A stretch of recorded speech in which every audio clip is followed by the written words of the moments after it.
All right, we are live. We are live, and I'm coming at you with five. Welcome again to another edition of Gavin Reshaw Presents here on channel GBoo2786. Whoever you are, wherever you are, hope you are blessed and doing safe. We also got people on Periscope. We have people on the Gavin Reshaw channel and Facebook. And I hope you all are doing great right now. We are getting this in. Then we're waiting for a few more people to come in. We got somebody from the YouTube channel. I have had some people, I guess, who have talked about being shadow banned, some friends of mine. And I noticed even, and Shawn, obviously you had talked about this, and Nicole View was talking about it because she had been shadow banned. And I was wondering if anything had happened to me. And I looked, and apparently uh, I'm okay for now. Yeah. I know that YouTube messes with the algorithm, so I try to be careful. But we're glad to have on. It hasn't stopped Shawn because Shawn has been shadow banned for a long time, and he has over 13,000 subscribers at best. Shawn is the creator of the John Haynes series. He's also the author of The Man Crisis. He is a frequent guest on this platform, and we're always welcome and excited that he's here. Shawn, thank you. I'm glad to be here for you. I appreciate it, bro. I appreciate it very well. Uh, you guys hit that like, share, and subscribe button on this channel too, because we know that at this point we should have more views and more likes and subscribers than what they're showing. So you guys keep hitting the like, share, and subscribe so other people can see this. I'm seeing right now because I'm looking at the live viewers. It's not coming up on StreamYard as to my Twitter page because I also have this on Periscope. So it's only showing GBoo2786 and okay, so now I don't know if it just took a long time to load. Now I see Twitter, but earlier on it wasn't doing that. So I just wondered if that was something that they were up to, but and it could have been, but you know, okay. We got people in the chat too as well. Rosalind says greetings to you, Shawn. Greetings, Rosalind. Greetings. Thank you. Guys, we're going to just go ahead and get started with it. Of course, this is tomorrow will mark Biden's first full week as president of the United States. And there are several things that he has done, especially within that week. I think he has to have set a record, even passing Donald Trump's record for most executive orders signed in 1 week. One of the executive orders that he has signed is a transgender order, an order affecting transgender and gender identity and sexual orientation in federal workplaces. This includes Department of Labor, Department of Justice, anything controlled by the executive branch. He's also affected executive orders in schools as well, since stating that those who identify as the opposite sex, meaning if you are born a boy and you identify as a girl, should be allowed to go into women's locker rooms, participate in the women's sports, vice versa. Uh, there has been pushback, and we talked about it a little bit because this hashtag was trending last week. Biden erases women, and a lot of feminists were upset with it. And earlier today, he also signed an executive order in regards to private prisons, and everyone is excited where this Department of Justice order would supposedly end would end government contracting with private prisons. However, specifically in that order, it dealt with the Asian American community, and not surprisingly, since Kamala Harris identifies as, she identifies as an Asian American. She started as that before she started as identifying as black. She flip flops. So actually, in this article, I want to share this with everybody and share it with you, Shawn. This was an article that was posted by the New York Post, written in the New York Post. It's entitled "Biden's Trans Order Undoes Decades of Feminist Progress." That is Canadian cyclist Rachel McKinnon, who's transgender, and it goes on with saying is that as the Biden presidency, we're told is a historic win for women, with Kamala Harris as his Madam Vice President and a record number of women in his cabinet. The new commander in chief is advancing the female cause. Quoting Amy Klobuchar, this is what breaking the glass ceiling looks like. This is what she said on Inauguration Day. As is often the case, the gratuitous symbolic victories distract from more significant material losses. Hours after Harris became the first female vice president, Biden signed an executive order that discriminates against her entire sex. The directive, titled Preventing and Combating Discrimination on the Basis of Gender Identity or Sexual Orientation, spells disaster for women's shelters, sports, and healthcare in the name of transgender equality. For instance, institutions that receive Title IX funding must allow biological males who identify as female to compete in women's athletics. Children should be allowed to learn without worrying about whether they will be denied access to school sports, the order says. Now, let me just tell you about an order. An executive order is basically has the effect of law, although it is not a law. The laws are only made by Congress. But as the president is the chief executive officer of the federal government.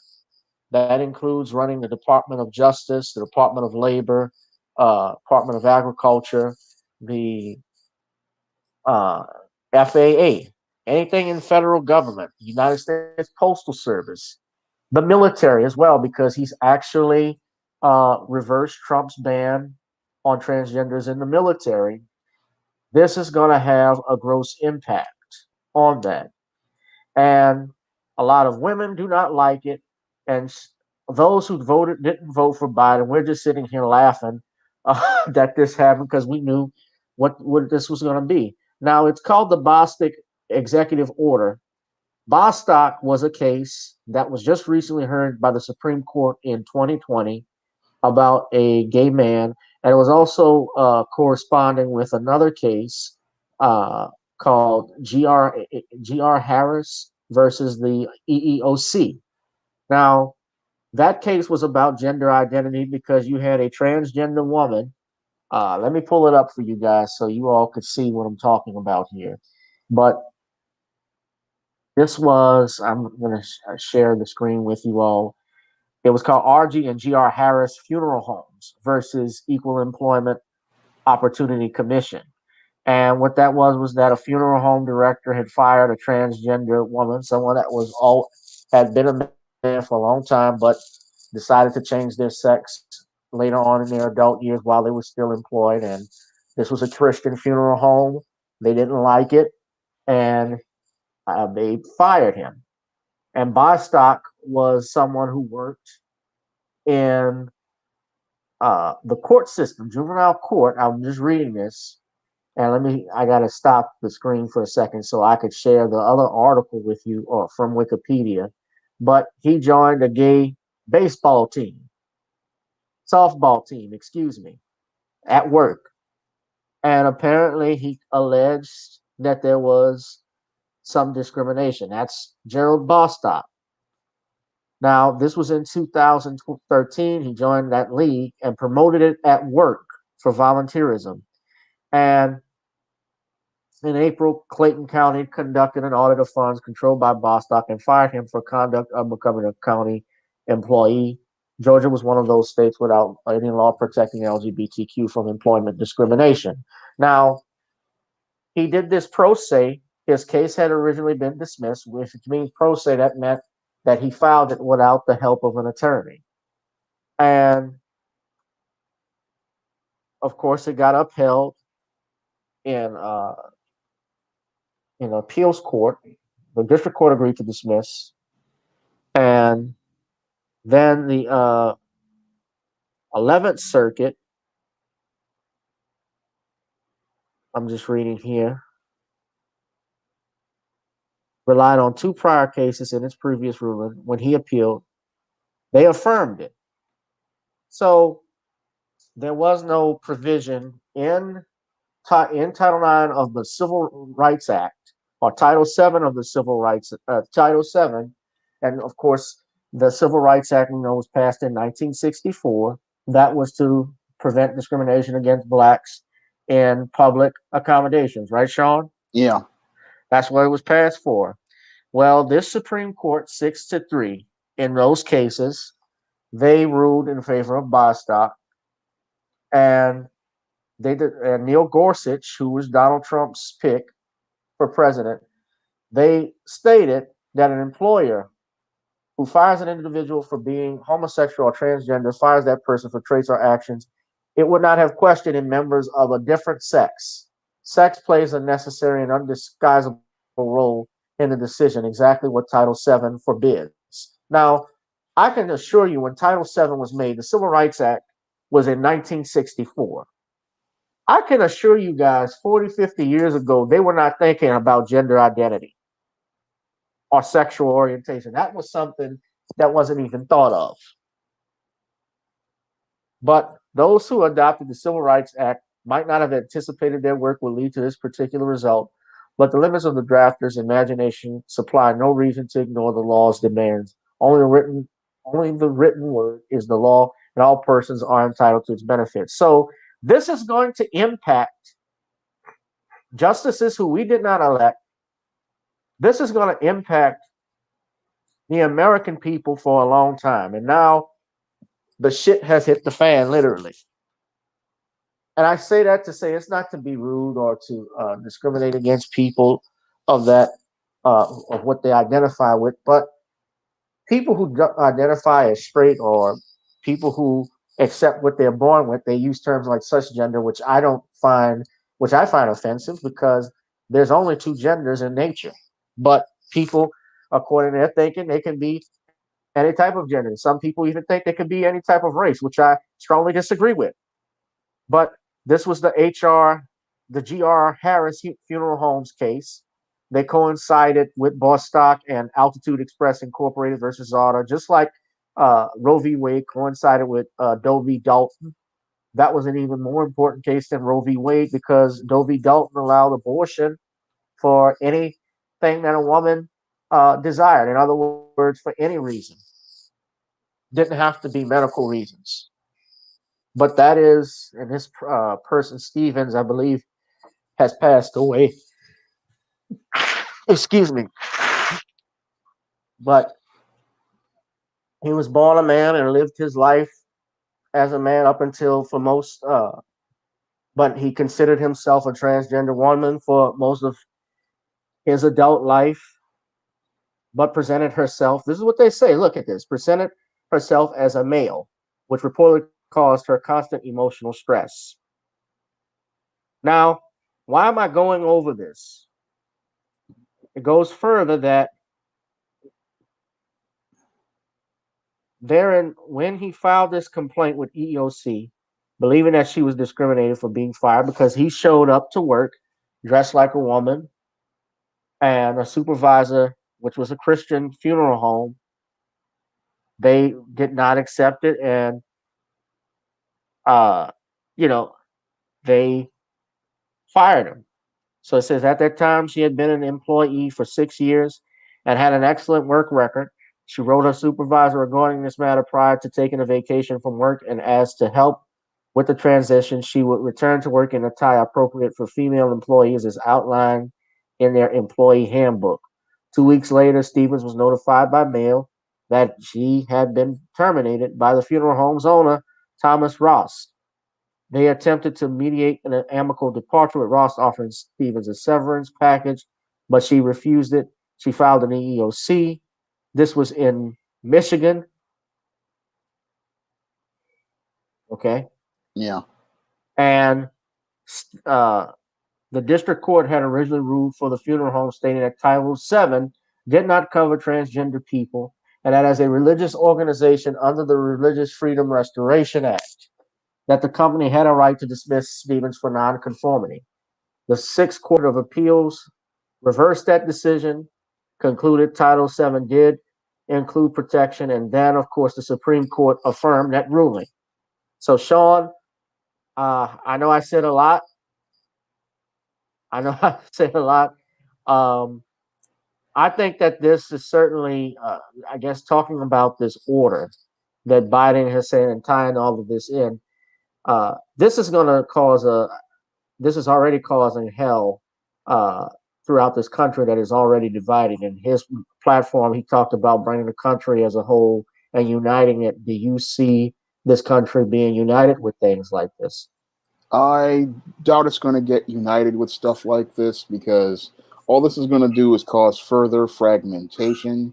Because when you go out here and you try to support fringe groups and try to include them in places where people don't want them, all that's going to do is cause more people to become alienated. And when I look at the whole Biden presidency, I see it as a case of people getting on the left getting what they want, and then watching people on the left start to eat each other. It's like one of the guys in the comic video used to say, SJWs eat their own.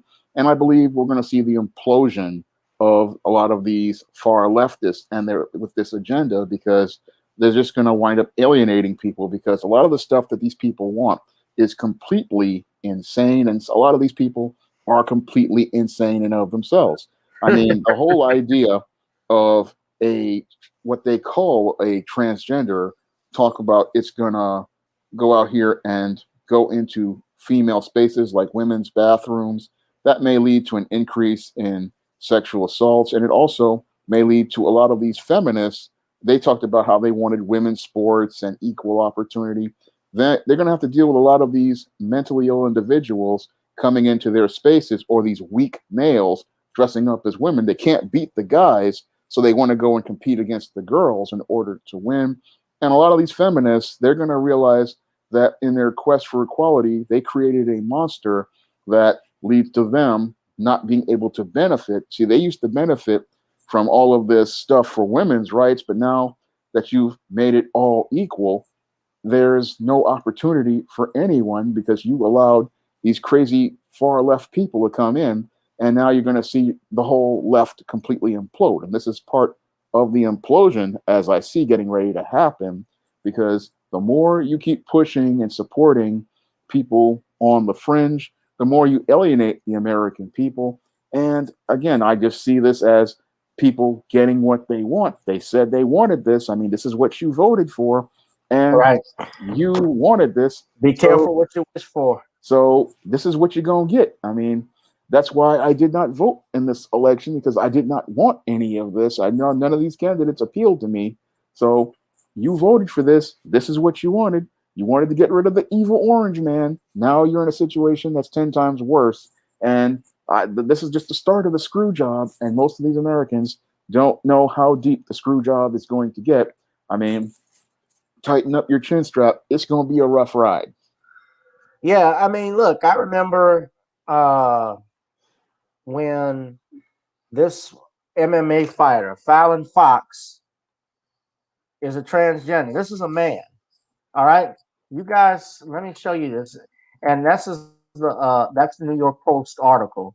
But this is Fallon Fox. Okay, this is a man, the first openly transgender athlete.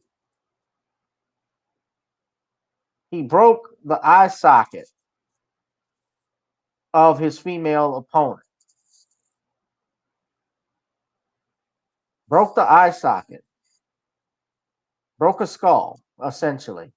You had, it was Taika Brents. She suffered, well, they say Tamika. They misspelled it here. Tamika Brents. Uh, she was eventually TKO'd, but everything happened in the first round within the first 2.5 minutes. It was a messy, bloody fight, not easy for everyone to watch. During the fight, Tamika suffered a concussion and fractured her orbital bone in her skull, and Fallon Fox didn't stop until Brents was finally TKO'd. And this is pointed out in this article by the New York Post. They state here, what Biden's order does not consider avoids the inconvenient topic how the bone density, muscle mass, and lung capacity of female identifying biological males give them an unfair advantage over biological females, allowing them to unjustly claim titles, trophies, and scholarships. A few years ago in Connecticut, male high school track and field athletes Terry Miller and Andrea Yearwood began competing and consistently winning as women. Well, that's on them. You voted for this. or now they mad about it. It's like you did this, you fought. You a lot of these people marched and protested with these people, and now they're mad that they're losing as a result of something that they marched and protested for. And they don't understand that these biological males are 8 times upper body strength, and that's why that woman was injured. They have I mean, look at this. stronger. Yeah, they're men. I mean, people will say, "Oh, that's a woman." No, it's a man. And the thing is, he's a man who can't beat other men, so he goes to the women, and it just shows how cowardly they are because these guys can't beat other men, so they go over to the I, women section to win. right. They're going on into another section that they get to win basically with ease. There's no Yeah, competition with it. It's the same thing with I think it was the girl who was in wrestling, the transgender girl that was a high school wrestler. yeah, And I remember this distinctly. The girls actually had to, I think they sued the state of Missouri over this because they were not able to compete fairly in these wrestling competitions. And this person who's transitioning, keep in mind they're also taking drugs to do so. So they're gaining like testosterone. If you're a girl and you're trying to, eventually want to identify as a boy and transition, well, you got to take hormones, things that if any other NFL athlete did. Let's say you can't take steroids, you can't use PEDs, you can't use needles and things of that nature. Well, you would get fined and suspended by the NFL for illicit drug use for taking steroids. So how is this allowed in our youth when our adults can't even do it? no, this is what people vote for, and this is what people demanded. It's like that's why you got to be careful about what you demand and what groups you go out here and support, because you might go out here and support somebody who is running an agenda that's counter to yours. But this is going to be what's going to happen over the next 4 years with the Biden presidency. Yeah. Is a lot of people are going to learn the hard way. You get what you want, and you may not like what you're demanding. I mean, again, it's the evil orange man, but then you didn't ask what this guy's agenda was. Yeah. Well, I think that, yeah, the evil orange man, and I think this is what people vote, unfortunately based on their emotions. They're voting because you didn't do we can't have Donald Trump. I just don't want no Trumps no more. Well, when you ask them, like, even asking people that I know, they can't tell you anything outside of they didn't want Donald Trump while they were voting for Joe Biden. And Nobody answer that. yeah, and saying I don't like Donald Trump is not an argument, and that's something I've been saying ever since was it 2017, and it's like that you have to come with something concrete. But Americans, they vote on emotion without critical thinking, and they're going to learn a hard lesson over the next 4 years about voting without critical thinking and voting without an agenda. I mean, these other groups, these alphabet people, they had an agenda and they're pushing their agenda. And a lot of people are finding that their agenda is not benefiting them. And they could easily argue that, hey, this guy using these hormone altering drugs, this should disqualify him from competition.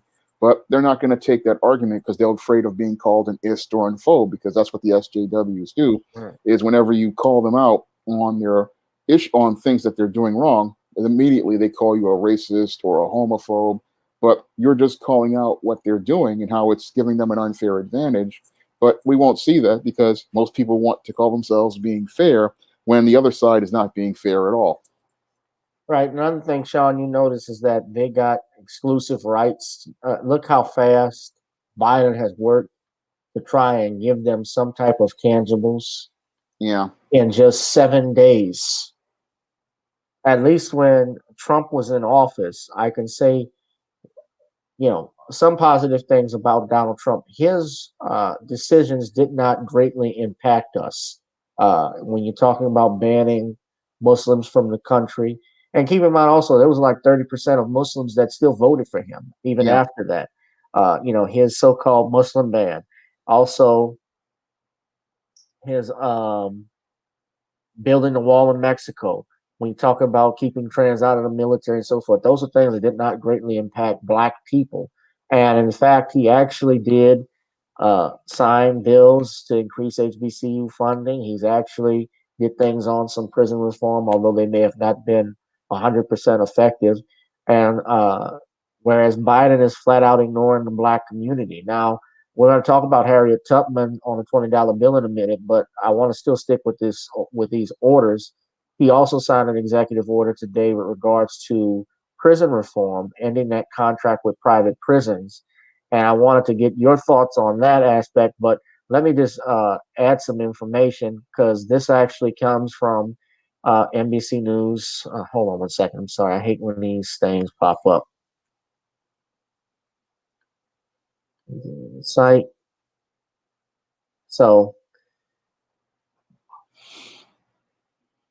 Biden signs a memorandum to combat bias incidents towards Asian Americans. He denounced the discrimination directed at the Asian American and Pacific Islander community that has risen during the pandemic. Obviously, talking about criticizing the Wuhan virus that Trump would state when he would talk about the coronavirus. Those were his words, and he signed a memorandum denouncing it. What was interesting also is that he's got a ban right now on South African travel, uh, bans to South Africa. You aware of that? Yeah, I'm aware of it. Heard of it. Right. He imposed a travel ban to combat new COVID-19 variant. And some are even naming that. Uh, I think there's a name for that as well from South Africa. So why are we seeing a difference in the way one president is treated who's doing something essentially the same president was doing? Well, that's because you have a president that the left and the mainstream media like. So they don't see him as racist because he's part supporting their agenda and their platform. So they don't really hate it when he does it. They only hate it when Donald Trump does it. And again, that just shows you the junior high school mentality that's going on with these politicians, the mainstream media, and corporate America. They really are not acting like adults. A lot of them are just acting like children. And what's really troubling is you have them going out here and showing their hypocrisy, and they're not seeing where they're wrong, because that's the problem with many on the left is everything was wrong when Donald Trump was doing it, but perfectly fine when Joe Biden does it. And that again shows us how this was really a lot of this stuff is related to the pandemic, and the policies we saw was more about getting rid of the evil orange man and their obsession with the evil orange man, and not about trying to help the American people. Yeah, most definitely, and that's why Congress's approval rating is even lower than the president's approval rating. It was actually lower than even Donald Trump. He actually had a high approval rating that came out in his last year in office. He was voted as having a highest approval rating even than Obama at one point. Uh, which doesn't surprise me. Yes, Biden criticized Trump's travel ban while at the same time ordering his own. Democrats are like facets, censorship, etc. You're right, Bishop. Bishop Scott, what's up? You're in the house. Uh, Far Side fan. And to answer your question, because I see you guys, you as well as brother, uh, was it Gordon? You asked if whether I was going to do a live stream on Thursday. Do we do these normally? Well, I have random topic Tuesdays and Thursdays. Sometimes Shawn has come on. I mean, I'm free to do one on Thursday. I don't know about it being a regular affair. I'm open to it if Shawn is open to it. We haven't discussed it, but if I have another live stream Thursday, if Shawn is not busy, uh, I'm sure I'll ask him if he's welcome, if we'd like to do another one. Well, we'll see. I might not be able to make the Thursday one. I do one a week, so because You I want to got do one a week? You want to yeah, do one every week? you know what I'm saying, I got books. I got books to finish. I got the 2021 catalog, and I'm working on 2022 books and even 2023 books at this point. Yeah, So I got editing to do. I have books that still need to be cleaned up, and yeah. I have a book that I'm working on and I have to clean up. So that's why I'm actually here in this nice, lovely hotel room. This is why I come up here to get away and try to think and clear my mind. So, but yeah, I feel you. But yeah, we try to do this as many times as we can, guys. But Sean was gracious. I just asked him if he wanted to do one tonight because this was a hot topic that I think could not wait till Thursday. And Nope. this thing, and what about this thing with private prisons ending? I see some people who are clapping and applauding this that Biden is doing that. Do you think that has an effect? Well, it's one of those things that I think that may have an effect short term, but it's not going to really do anything long term because you think that what I think what he's going to do is stop funding them one way and then find another way to fund them because how can the guy who created the prison industrial complex turn against the institution he helped design? I mean, that's a critical question people need to really start asking about your Joe Biden. I mean, in the 90s, he helped create this complex, and you think he's not going to find a way to fund these guys under the table or with some other sort of funding? He's doing this on the outside to appear like he's doing something beneficial, but I guarantee you he's doing something under the table or got a plan to fund these guys in a completely different fashion with a whole different set of programs. Right. Well, the other thing about it too is that the private prisons only account for a small amount in the federal and state prisons. What he's talking about is ending a contract with them in that executive order. Yeah. But but it doesn't stop. Everybody thinks it's the private prison system. It's not. It's run by the state. Even when you read the Constitution, when you get the 13th Amendment, where it states that slavery is prohibited in the United States, with the exception if you're sentenced to hard labor. That is not just in private prisons. That's the state and federal governments that run that. And private prisons, if I'm not mistaken, only make up like 8% of the total prison ownership. Yeah. But the whole thing is they play this deflection game where he says, "Oh, I'm not funding it." Then he does it through the states, and then the states take the money. So it's a dirty trick. Yeah. I'm glad to see Computer Robots and Farsight's fan are here. Bishop Scott. Bishop Scott has his show on Wednesdays too. The Bishop Scott show. You guys should tune in and check that out as well because he's also a guest on the Judge Joe Brown show, a panelist just like I am, which is on Fridays. Shout out to Valerie Denise Jones. Yes, Bishop, that is the exception clause. Well, I don't call it that. That's not what it's called. But yeah, but you're correct.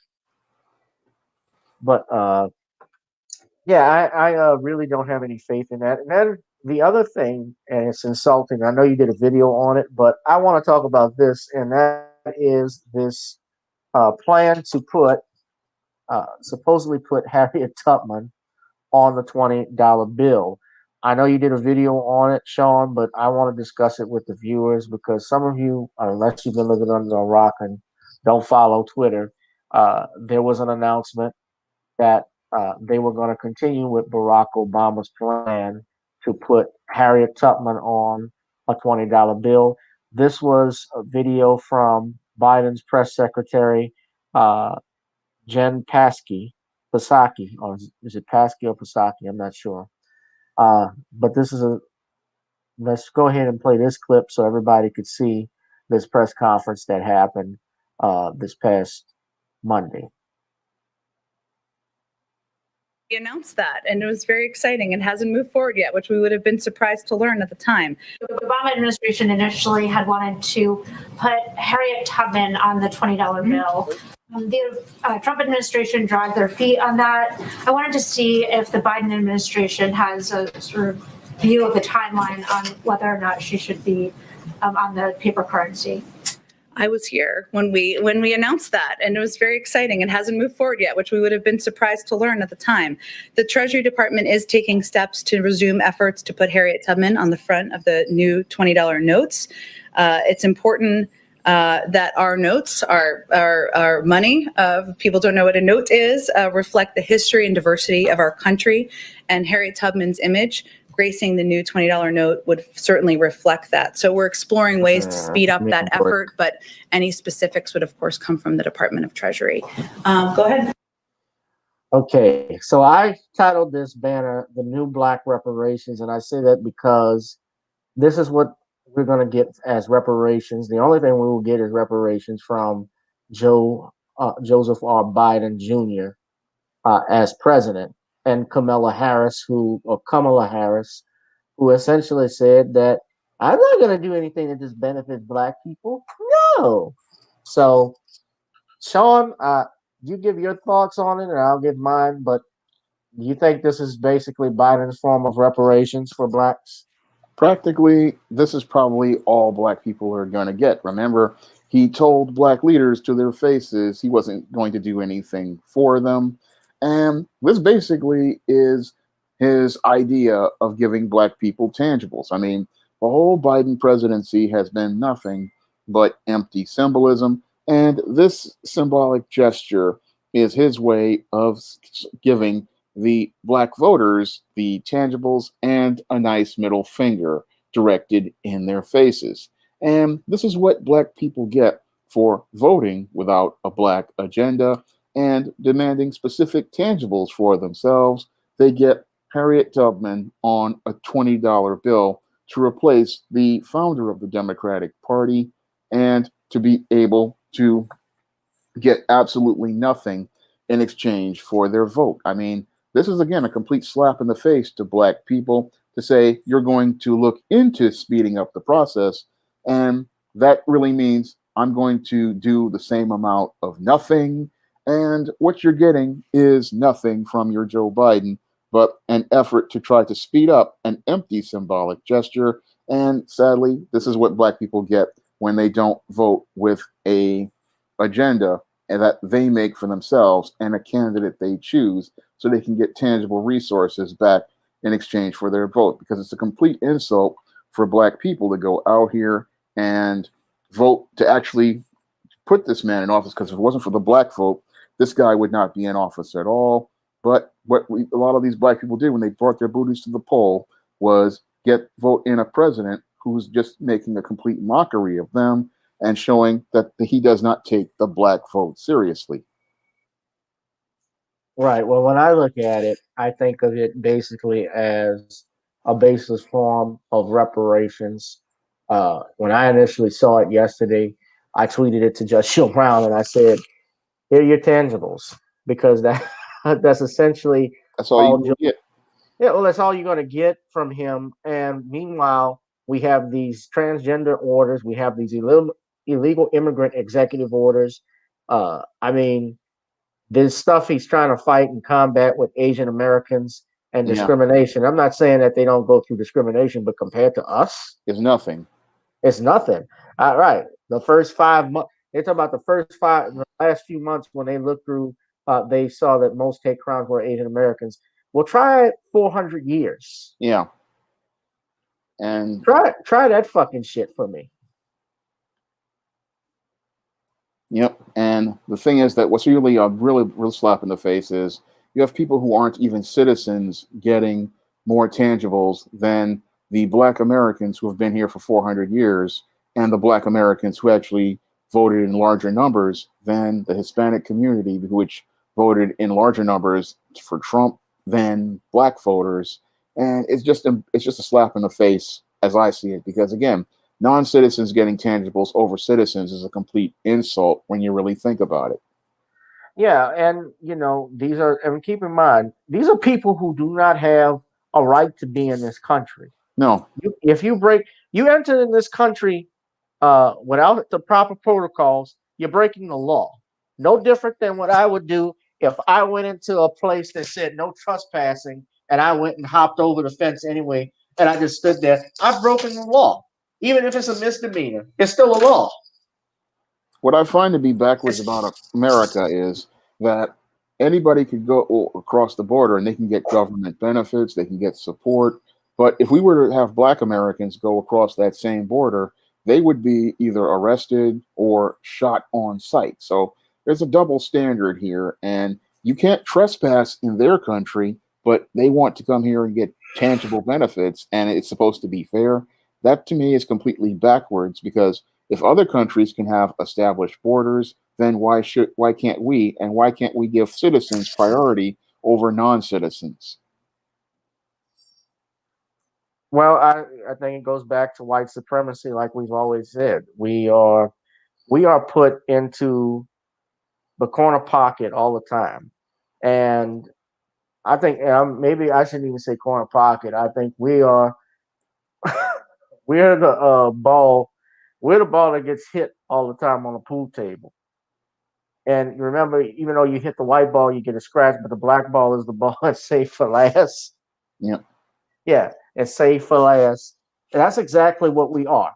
You know, that we are, I said we were the white ball. No, we're the black ball. We're safe for last, and we get put in the corner pocket all the time. Because there is a fear, in having black Americans get into some type of economic power or get some type of cannabis, because they know that if we leave, we can't just go up and leave anywhere. Like, we're going to be stuck anywhere we go across any other continent. You're going to find racism.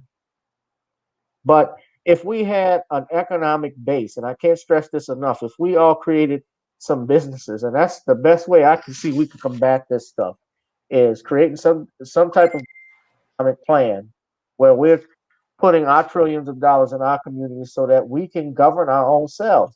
There is nothing, these guys, they're going to keep doing the same thing, regardless if it's a Republican or Democrat. Keep in mind, just earlier this year, when we talked about that COVID-19 relief bill, there were Democrats and Republicans who are multimillionaires that could not decide that you should have even $600 frickin' dollars. They were arguing over that.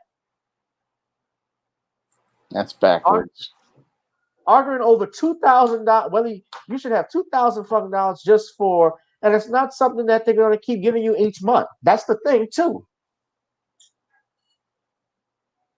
And that's completely insane when I really think about it, because it's like these are your tax dollars, and they're fighting over to whether they want to give you your tax dollars.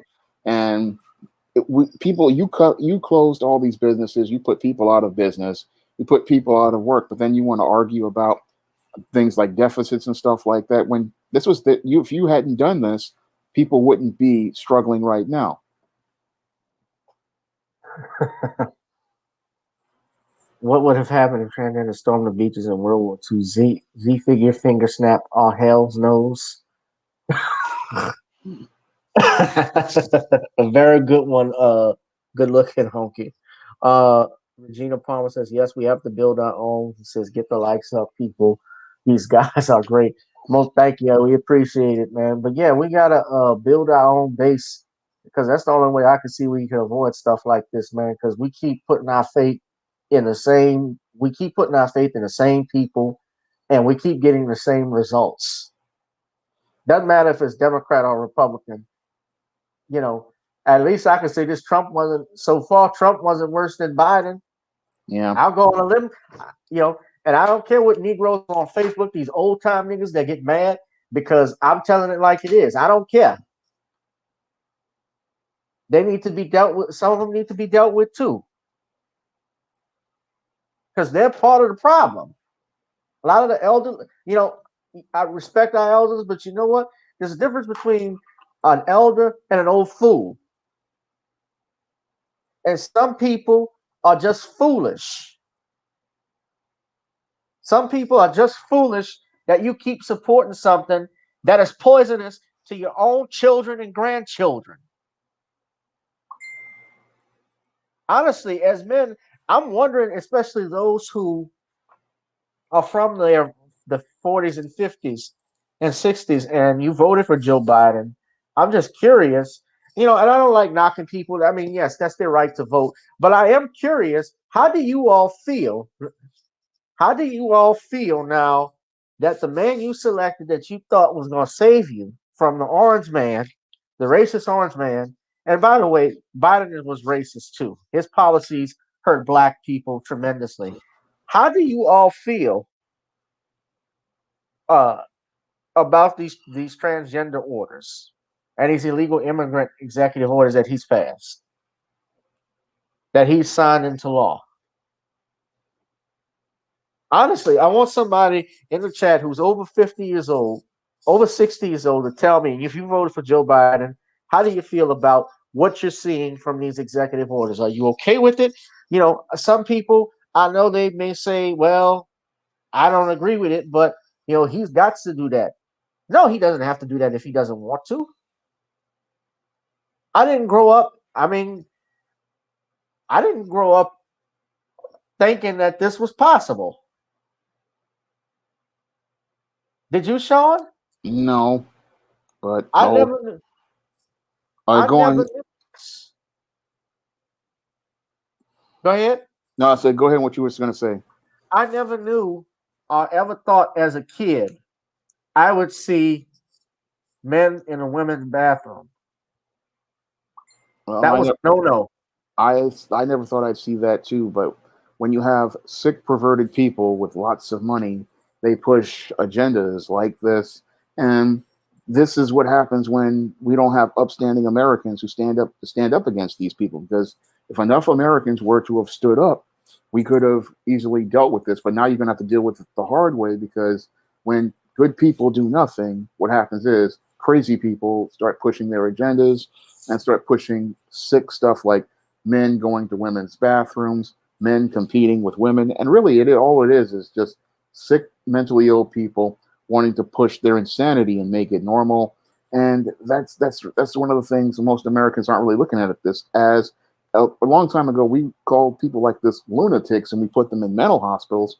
But in 2021, we have laws to protect the lunatics. And meanwhile, the crazy people are called bigots, phobes, and racists, when all they're doing is presenting perfectly sane logic to people. It's crazy, but insane is now sane, and sane is considered insane. Well, yeah, what it is now is that blue is considered red. The sky's not up, it's down.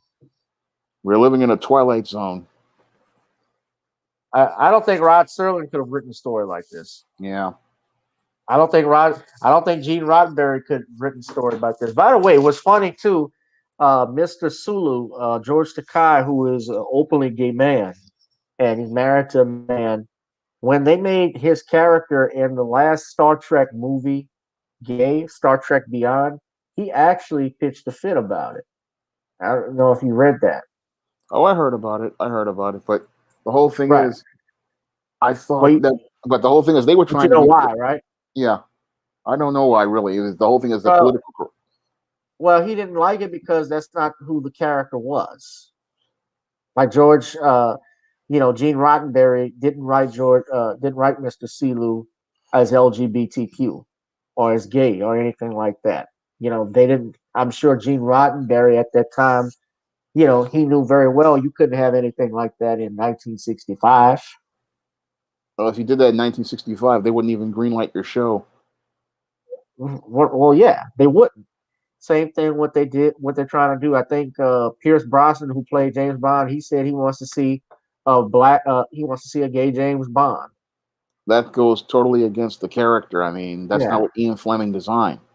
Ian Fleming designed a heterosexual man. If you want to do a gay spy, go out here and create your own. I mean, but that's one of the things I find that's interesting about a lot of these alphabet people. They want to jump into other people's spaces and tell them what to do with their properties, but they don't have the courage to go out here and create their own properties. I mean, I thought if we're talking about inclusion, then you would go out here and create a property of your own, and you would want to have space to create your own.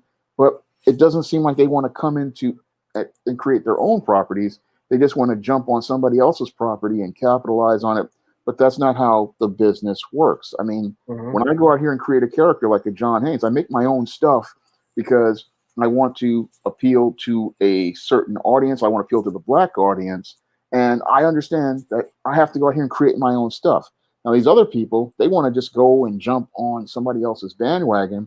but that's not how things are done, and it just shows how weak their arguments are. Because if you want real inclusion, you're going to create your own properties, create your own characters, create your own businesses, and not try to force your way into other people's stuff, because that's just not something anybody wants to do. I mean, if you really see a need for a product, you go and create your own product, like the big gay ice cream company did here in New York.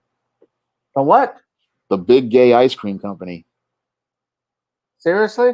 Yeah, they have their own business, and again, they create their own. They create their own ice cream. They said, "Look, they're not making ice What's cream. in the ice cream? It's all sorts of crazy different flavors and stuff." But true to the game, but true to the game, people, they don't sit there and complain about jumping on somebody else's bandwagon. They create their own business, and then they open up their own business and create their own base. I mean, that's what you do when you say, okay, they don't want black products. You go out here and create your own black product, and you go to the black audience, or you go to the international audience, and you get your success that way. I mean, that's something that people do. And again, weak people want to jump on somebody else's bandwagon because they don't have the confidence to go out here themselves. They don't have the courage to take those losses. They don't have the character to go through the pain. So they don't want to do the work. So they jump on somebody else's bandwagon looking to try to piggyback Says on they've their closed success. down. Yeah, they closed their main store, but they still have like 2 or 3 other stores. But their village store is closed, but they also distribute to other supermarkets. So they have a lot of this. It's a big company.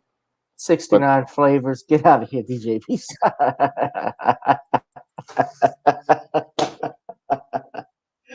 But Rainbow sprinkles. yeah,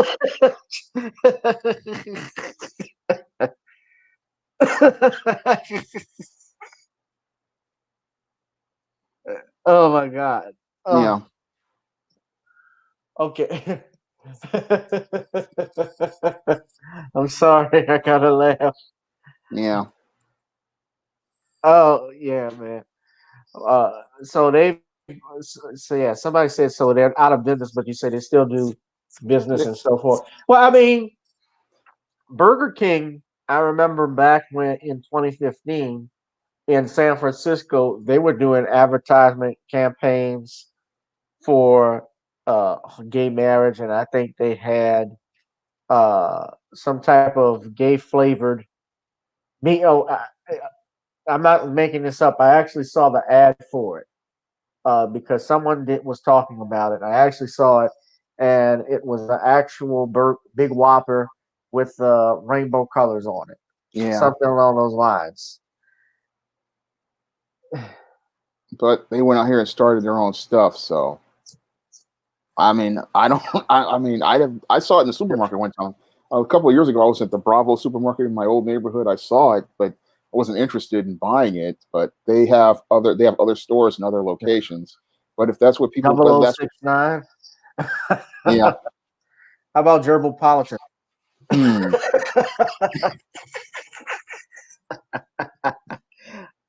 I'm gonna lose my job tomorrow. They're gonna call me Yeah, but they have been around for a while. But freedom of speech. yeah, but when you want to open a business, you just open a business, and you don't sit there and jump on somebody else's bandwagon saying, "Oh, they need to include me." No, you create your own market and you make your own money, and that's what you do.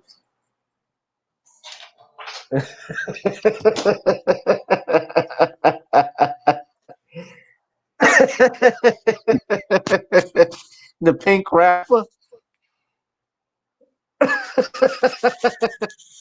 Somebody says, "What flavor would I like?" I'm good. I'll just stick with Bluebell. At least Uh, we I get salmon. yeah, Yeah, it's not a shop. It's no theory. It's not a shop. It's a brand. It's sold at supermarkets, drugstores, and such. What flavor would you get, Dom? I'll stick well, with Bluebell. Damn, too bad K&B is closed down here. K&B ice cream. B drugstore used to sell their ice cream. They were very good. But yeah, Bluebell is what we. Man, it's been a while since I've even been to an ice cream shop. Like I loved TCBY, but I don't see too many of them around this area anymore. And was it Baskin Robbins is still around? That's what I buy. I buy Baskin Robbins. Yeah. Really good, but sometimes they have shortages. If I get fired, that means you all got to hit me up in the Cash App. You see it hanging at the ticker at the bottom: Cash App, Google Pay, and PayPal. Pescado nut, pistachio nut. God, Haagen-Dazs.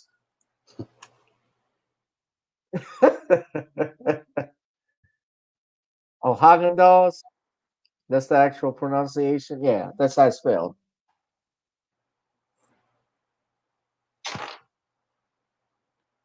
Dingleberry. Oh God. Yeah. I wonder what Judge would say about that. Oh, that's just some goddamn sick bullshit.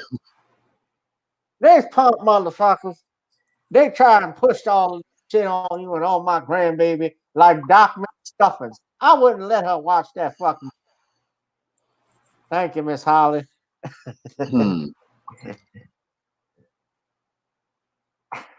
that that's my best Judge Joe Brown impression.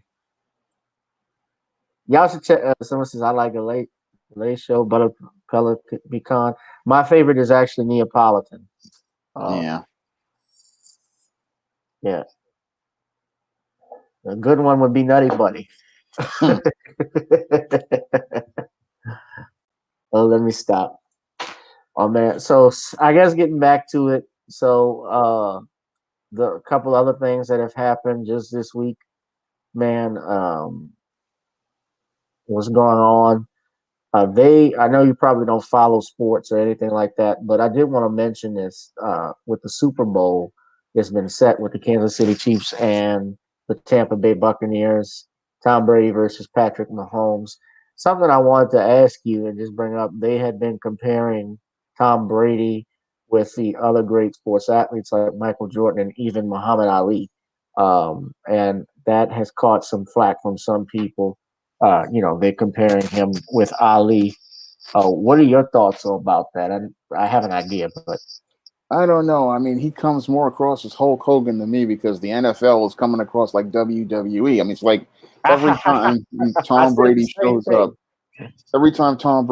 up, somewhere, he's winning, and it's really annoying. You're seeing this 43-year-old man still winning Super Bowls. Either he's got incredible skill, or this whole game is rigged. I mean, I remember I was going to visit my father on the Greyhound bus, and they were talking about the Falcons were just going to win the Super Bowl, and then all of a sudden, Tom Brady, like Hulk Hogan, hulks up, and all of a sudden they win the Super Bowl, and I was just absolutely disgusted by it because it's like everywhere this dude goes, he comes. It's just like Hulk Hogan and the WWE, and it's like people were stopped watching Super Bowls. One of the reasons is because this guy just keeps winning, no matter how old he is. I mean, and everywhere he goes, he wins. And it was like people were tired of seeing the Patriots, and they're just tired of seeing him, and they want to see some real competition as related to the NFL. But every time I watch NFL, it's just like WWE. It's like I'm waiting for some referee to come out with a steel chair and hit somebody against the skull, or somebody to tackle somebody, or when they're doing a field goal, because it just doesn't feel like competition anymore. It just feels fixed. And this Tom Brady, he goes to another team, and all of a sudden he's winning again. Again, he reminds me of Hulk Hogan, and it's looking more like NFL is scripted and not an actual competitive game.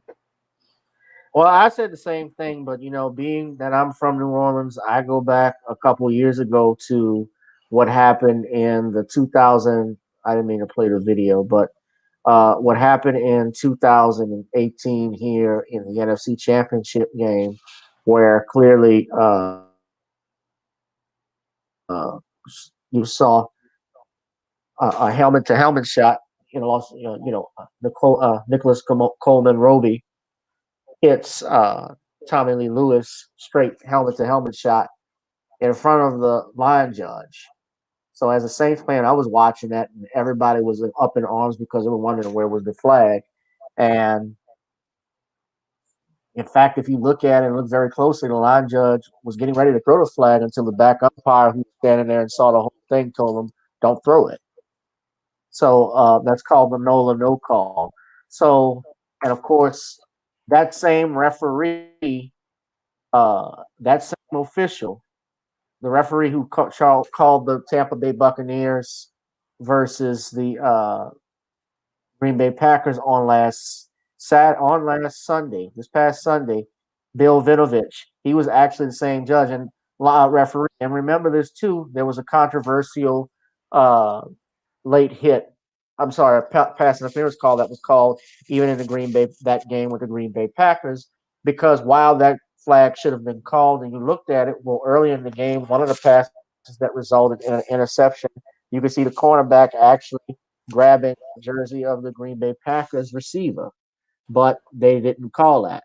So that stuff happened, and I mean, I remember, I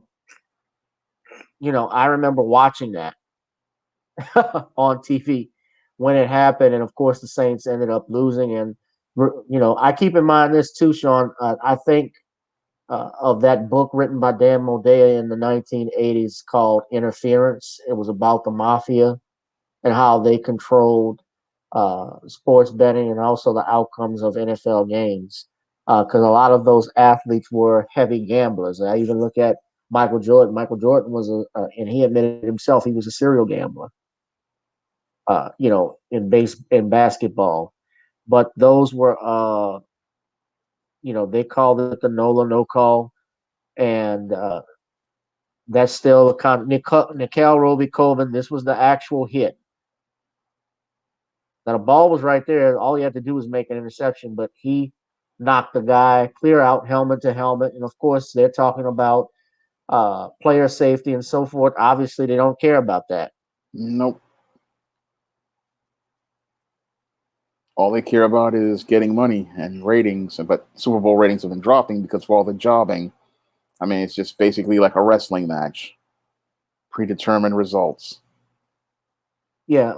Bishop Scott, that wasn't the Philadelphia Eagles. The Philadelphia Eagles. Oh, wait, you're right. Yeah, the Eagles did beat the Patriots in the Super Bowl a couple of years ago. Yeah, I was thinking of when McNabb was quarterback. But no, that was you're talking about the one that had Carson Wentz and Nick Foles. That team, yeah.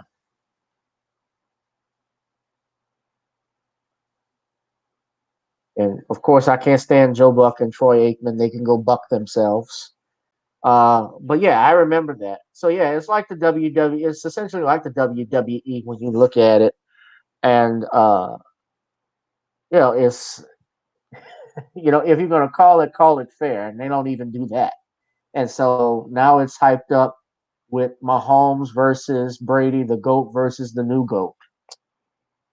So it does sound like it's a finesse, like it's scripted. So I find it interesting the Packers fall apart after having such a strong season. And it's just like they're just trying to sell you a WrestleMania type match. Yeah. Right. Well, that's essentially, I think, what they did, and that's what they continue to do. And that stadium in Los Angeles is pretty empty. Even before COVID, the Los Angeles Rams, they don't have a large following, and so I really thought that the league did that in that NFC Championship game to help fill in the stands out there in that new stadium. Well, it didn't really help because Super Bowl ratings have been dropping over the last couple of years. And they've been dropping because the game is just really weak out here. I mean, most people don't want to deal with it because the gameplay is just terrible. And some people say it's just not really good gameplay. So, right. Well, Bishop, I see you mentioned that he refused to shake the hands of Foles after the game. I remember when the New York Giants beat the undefeated New England Patriots in 2007 in the 2007 NFC. Well, it was the 2007 season Super Bowl. Played in 2008, and I remember when they walked off the field without acknowledging the Giants players or the coach, Tom Coughlin. That included Bill Belichick and Randy Moss and all of those guys. You know, all those guys on the New England team, including Tom Brady. Hell, I remember when Peyton Manning refused to shake Drew Brees' hand and congratulate the Saints when we won. So, yeah, that's happened. Benedict Arnold said 100, talk spot on 100. Thank you very much. You guys hit that Cash App, please. You see that ticker at the bottom. In regards to comparing Brady to Ali, too, I mean, Ali was first and foremost, Muhammad Ali transcended sports. You know, he fought first off in a sport that he was on his own. You know, there's no quarterback, there is no wide receiver, no tight end in boxing. It's just you and him. You have your trainers and your entourage outside the ring, and every 3 minutes you can go back to your trainer and your corner man and your cut man and get some advice. But that's about it. You got to put the gloves up. You got to know when to throw your punches and when to block your punches, because boxing isn't just about hitting. It's also about not getting hit. And Ali knew how to do that better than anybody. But when I say he transcended race, remember, he was at one point one of the most hated men in these United States. There were people that wanted to kill Muhammad Ali, because of his stance against racism in his country and black empowerment, and also his opposition to fighting in what he believed to be an unjust war. What a lot of people even have come to say was an unjust war. And had he done that, he knew that a lot of young black men would have gone over to Vietnam and died. Even ones that died already, there would have been more, because even though, and they weren't going to put him on the front lines, he was going to do what Joe Louis and Sugar Ray Robinson did. You're there for morale support. Yeah, but the whole thing is the black masses of men would have been disproportionately sent out because they were using the Vietnam War to kill black men who had finished school and were doing well. And the Vietnam War was a horrific war. And the thing was that they wanted to use black men as fodder to fight this war. Meanwhile, white kids could go on to go to college, get deferments. I mean, it was just a horrific war, and we really had no business being there. It was just a war the leftists were having to push their agenda. And it was just black people were going to lose if they continued to support the war. And that's why Ali didn't support the war, because it wasn't our war. And two, black people didn't have no rights in the country. So why are we fighting to liberate people when we have no rights ourselves? Most definitely. And Brady, I mean, he's practically in every every Super Bowl in the last in the last 20 years. He's been in 10 Super Bowls. He's going to be in 10 Super Bowls, half of them. And that's why I say it's like WWE, because usually a guy like I forget it, not Peyton Manning, Eli Manning, he was only in maybe 2 Super Bowls at the most. I think 3. Usually nobody's going to do 10 Super Bowls. Usually, I mean, even great legends like Joe Montana, he had about 2, and that was about it. No. Joe Montana won 5. He won 5. He won 4. He won 4. But the whole thing is they don't go. Bradshaw, yeah. They don't go into the double digits. I mean, Troy Aikman, I think he had 2. I don't really follow sports that much. I know a little bit of the 90s because my cousin loved the NFL. Aikman was in 3. Yeah. So Aikman was in 3. I know Brett Favre was in a couple. Yeah, Brett Favre, he won 1 and lost 1. Elway was in about 6, but he lost about 4 of them. Yeah. Or something like that. He was in like 5. Bradshaw in the 70s, Bradshaw was in like 4 Super Bowls. At any rate, there's never been a quarterback that has made more appearances in a Super Bowl than Brady, and and he's made appearances in different decades. That's the thing too. Yeah. He just comes across as Hulk Hogan. Hulk Hogan was in four generations of wrestling, and I just can't believe an old man. It's like I can't. The only place an old man wins like that is in wrestling, where you see guys like 54-year-old Bill Goldberg winning WWF championships, and guys like 50-plus-year-old Hulk Hogan and 62-year-old Sting still winning titles. That's the only place you can see that happen because it's scripted. In real competition, these guys would get destroyed. Yeah. Man, I used to love Goldberg. Yeah. Goldberg versus, the worst decision WCW did, I think, was when they had Goldberg versus Hogan, and they did it on a Monday Nitro instead of a pay-per-view, where they would have made a lot of money. But that's how bad Eric Bischoff wanted to be Vince McMahon. They were like, the Monday Night Wars was huge back then, for those that don't remember that. Yeah.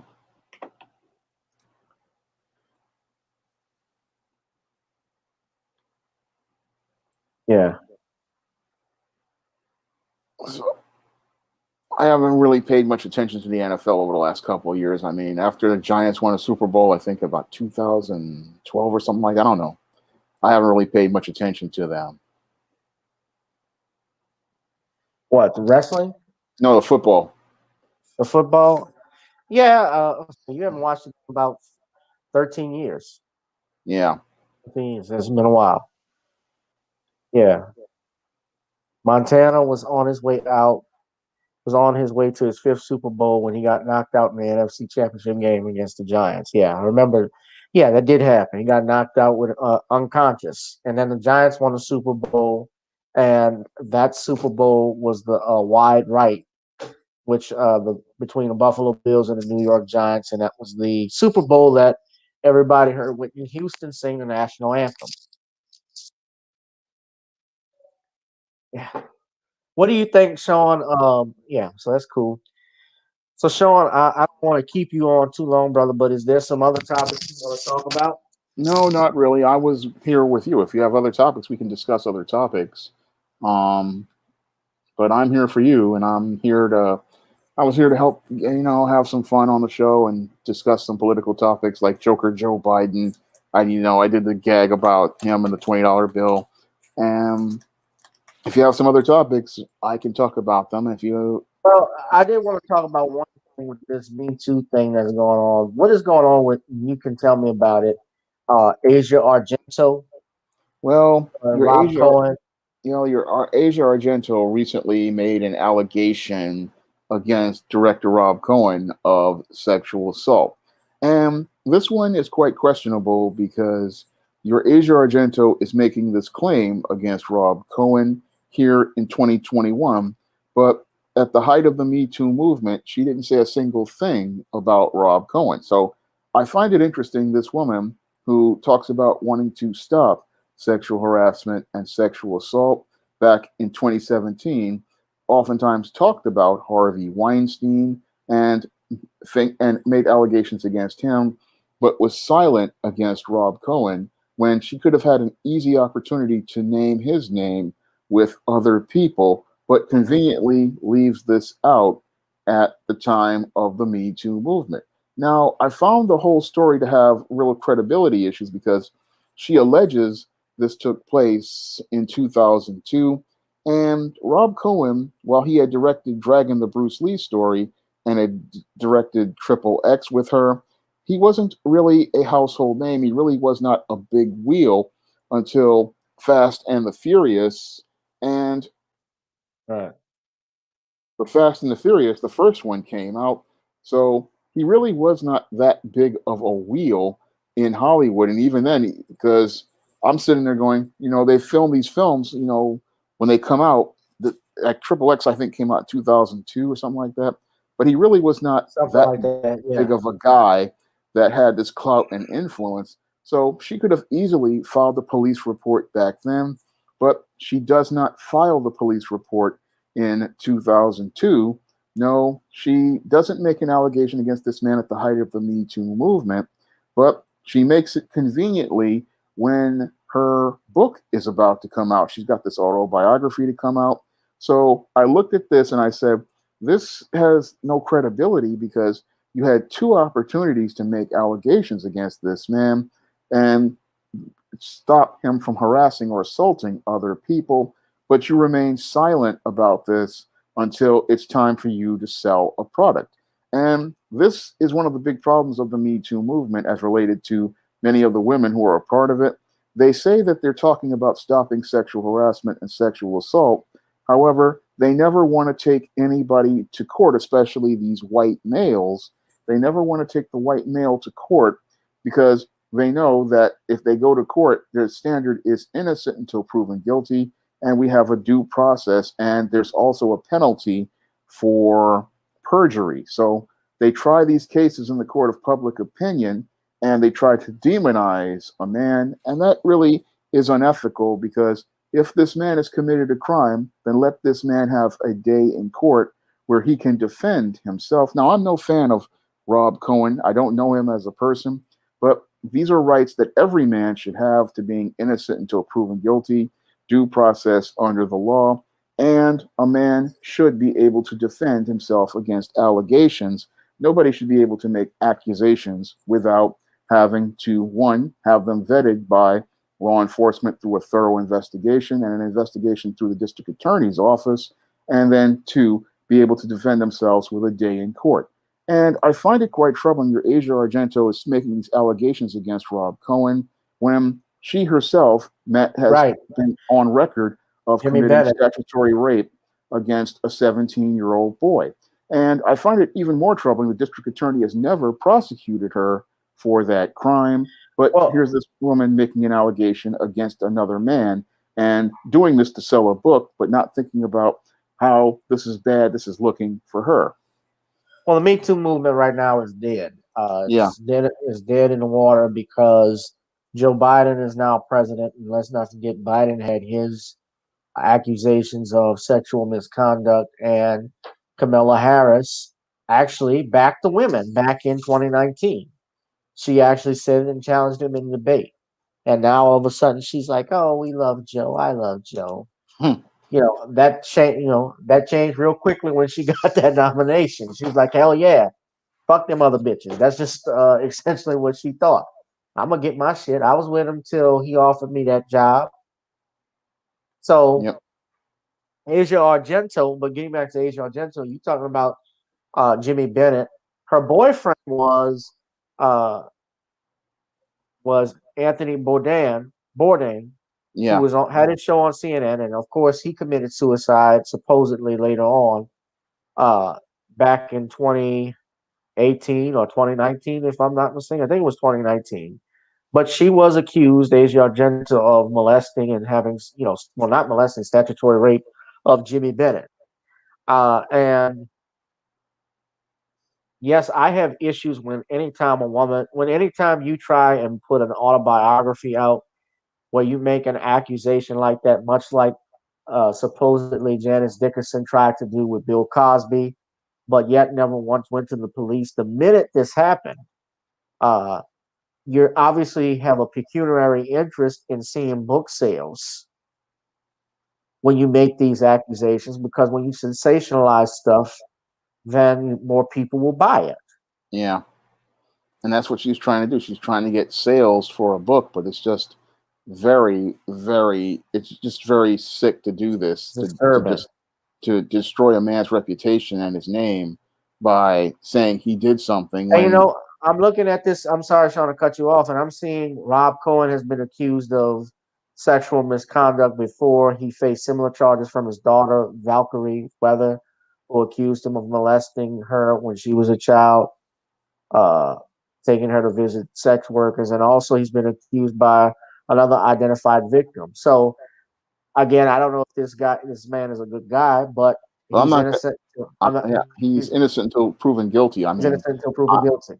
I don't know this guy, but I have to say that he has constitutional rights, and under our Constitution, you have to bring this to a court of law if you want to deal with it. I mean, and what's really hypocritical is she's making the allegation, and if this man is such a predator, you think you want to get him off the street, And I find it interesting. They'll make the allegation with the court of public opinion with Rob Cohen, but they're not going to go like they did with Bill Cosby, going out here Right. and saying we want to put this man in jail. I mean, I find it interesting that, oh, we want to take this guy, make an allegation against him, but we don't. There's no push to put this guy in prison. I mean, if this guy is a serious sexual predator, then we really need to get him off the street because he's doing harm to people.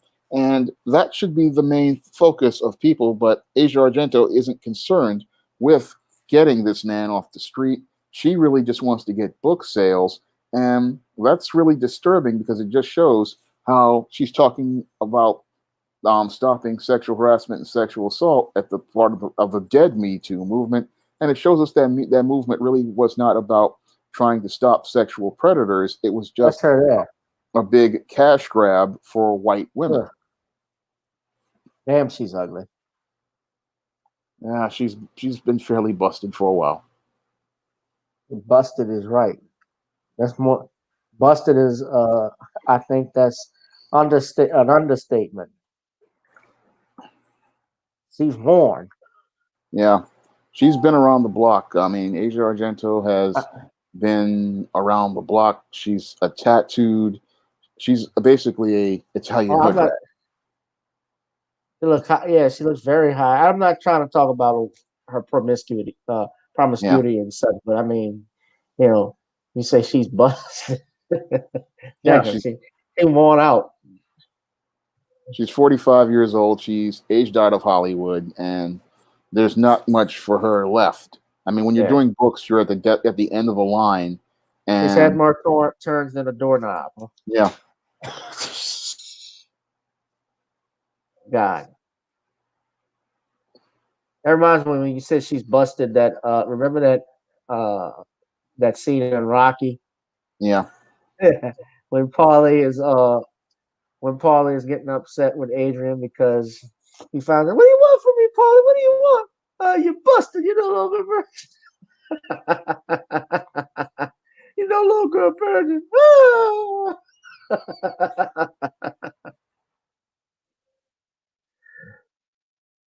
Got that. Oh my God.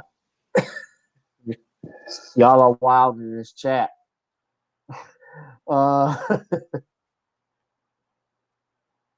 You're busted. Last thing I want to talk about with you, just quickly. This is actually happening in California. All my California fam, I want you to hit that like button right now. Please donate to the Cash App to the channel, Gavin Richard Esquire, and support our brother Shawn, some of his books. Subscribe to his channel. This is the link also to the John Haynes series on Amazon, The Man with Nothing to Lose. Y'all subscribe to his YouTube channel. Y'all buy his books. But he also has another book, Eternal Night, that he has written. That was his Halloween book, and he actually broke a record too for sales over this past weekend. Am I right, Shawn? yes. This January we have broken a record. I had 50 sales in January, and now I'm up to 55. And with you guys' help, I can get to 60, and we can hit a milestone as related to sales for the month of January. So everybody head over to Amazon and pick up an SJS Direct paperback or an ebook because we're getting this close to. We've already broke a milestone with 50 sales, and we can go to 60 with everybody's support. Just 5 more sales to 60, and I'd love to see us hit that milestone. All right, most definitely. Y'all hit that milestone for our brother. Buy John Haynes, the man with nothing to lose. I want to just share this with you before you go because you talk about this a lot, Shawn. This, excuse me, oh yeah, I got a little allergy problem. That's why you see me sneezing on here right now. But this actually has been on Fox News. Newsom nears California recall vote. They are threatening to recall Gavin Newsom out in California. He's the governor of California over his policies with regards to the COVID restrictions and so forth. In fact, they had to rescind a previous restriction that he had, a stay-at-home order, because the numbers in California have actually gone down. and they rescinded it. And apparently, there are enough votes that qualify to put on the ballot to have him recalled. I want to play this video if I can. I do not own the rights to this video. Just to be clear, it's only being shared for news purposes and educational purposes as defined under the Fair Use Act of Title 107 of the United States Code, Section 107 of the United States Code. California Governor Gavin Newsom lifting the stay-at-home order for some residents of his state, but as the recall effort against him gets close to the number needed to make it on a ballot, is the move a little too late?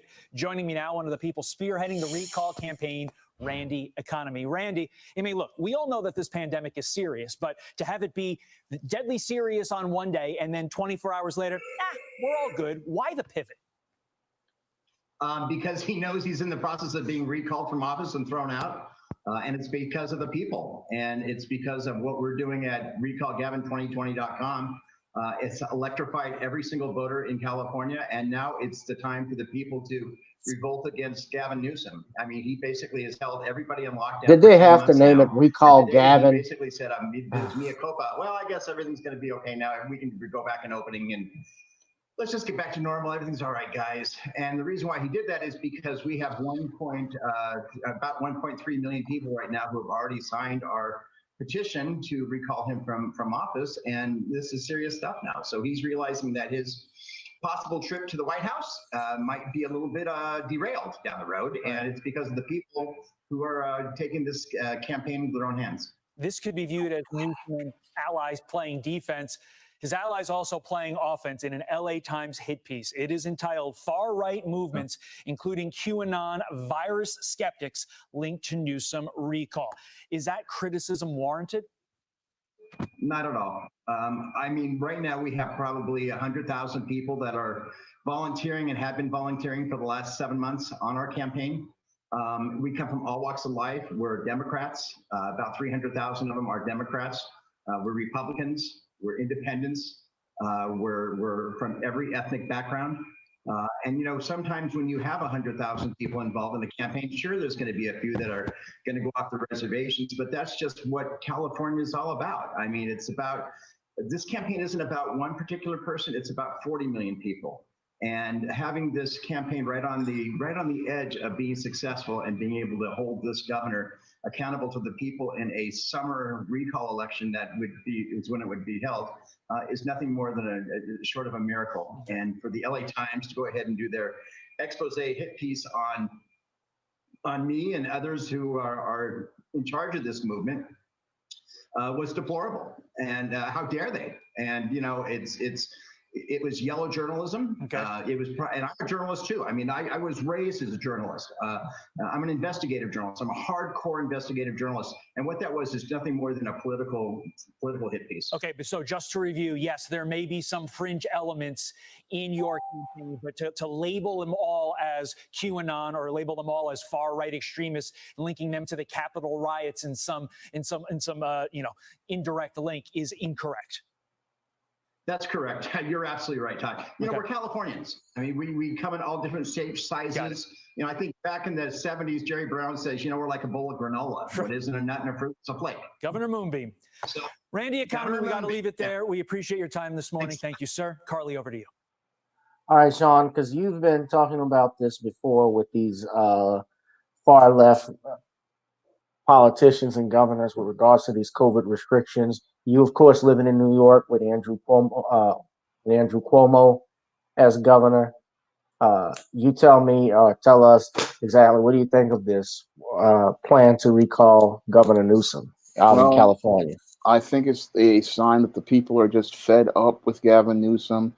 Gavin Newsom has been a problem ever since he was elected. He was pushing far left policies. I mean, he was more concerned with plastic straws and plastic bags than helping out many of California's residents who were losing their homes to evictions.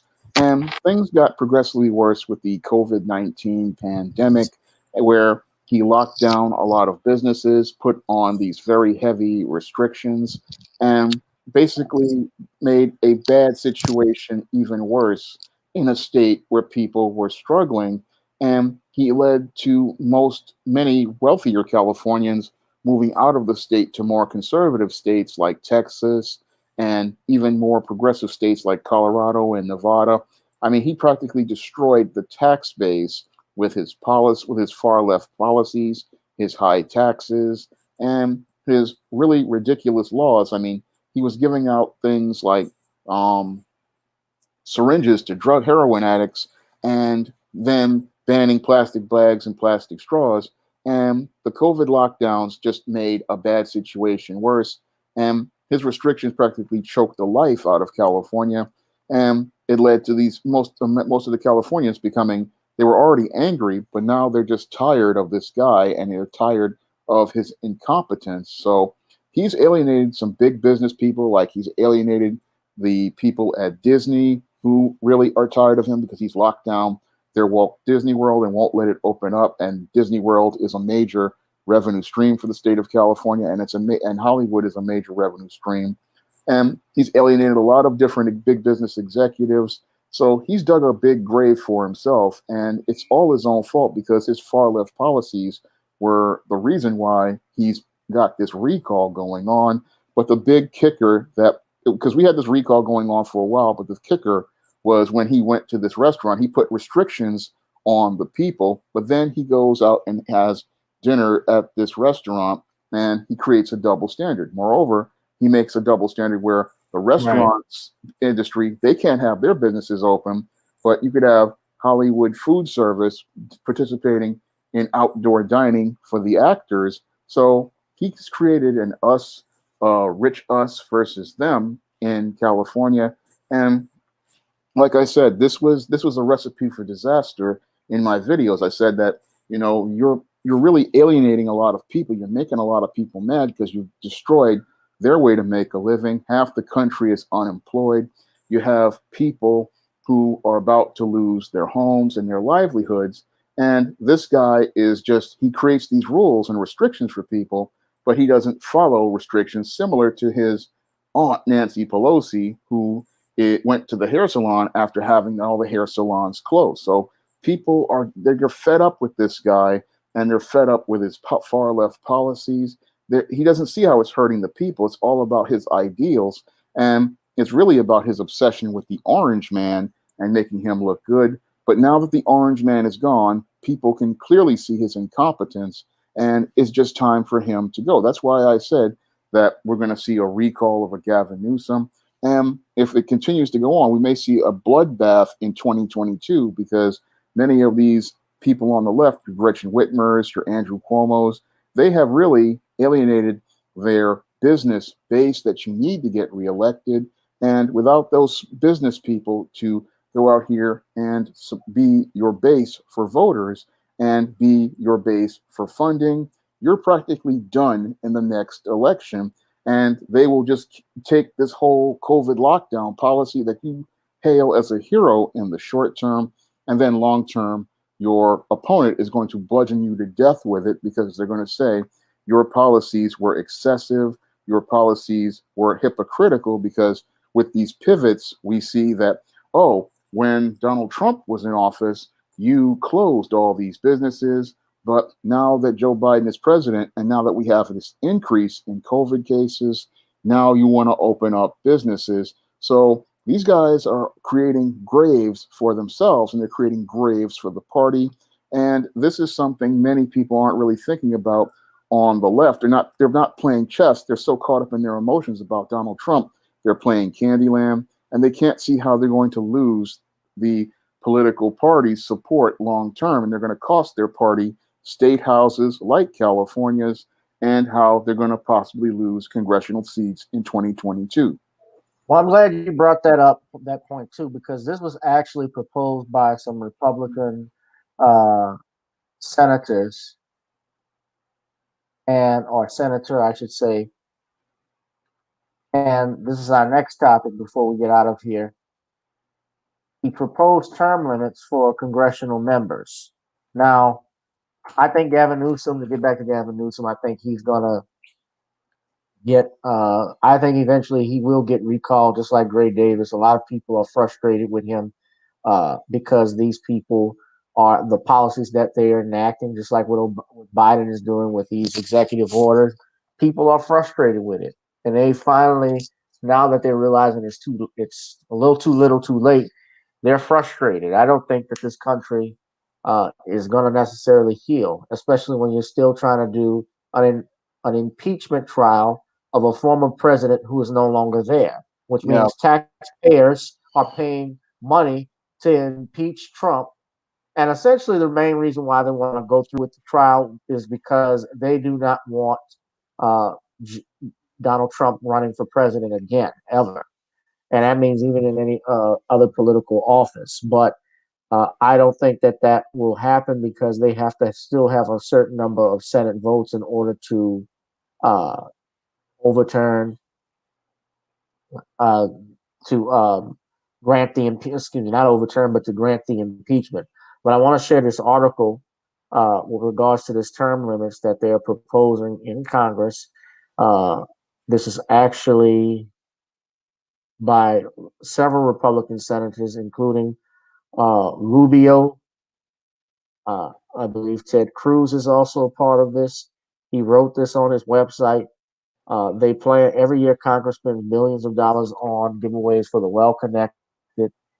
Washington insiders get taxpayers' money, and members of Congress get reelected, all while the system fails the American people. In cases of someone being appointed to fill a vacancy, the proposal states that if they serve more than half of the term they are appointed to, it will count as a full term. This resolution also states that no term beginning before the date of the ratification of this article shall be taken into account in determining eligibility for election or appointment under this article. Essentially, ladies and gentlemen, there are term limits. If you're a United States senator, you would be limited to 2 terms, and representatives to 3 under the amendment. You can run right now without any term limits, which is why you have situations like a Nancy Pelosi or Maxine Waters uh, running and winning House representative seats every year, every 2 years. Every 2 years they win. And so this amendment that there is proposing term limits on congressional members. So United States senators would be limited to 2 terms. They only get to serve for 6 years as a senator, if I'm not mistaken. The representatives would be limited to 3 under the amendment, which would mean they would get 6 years total. So 12 for the senators and Representative 6. Shawn, I had said senator, but this was proposed by a group of senators, including Ted Cruz, Mark Rubio, Mike Braun, and Todd Young, Rick Scott. And I'm not a fan of these guys, but a broken clock can get the right time at least twice in a day. Shawn, what do you think?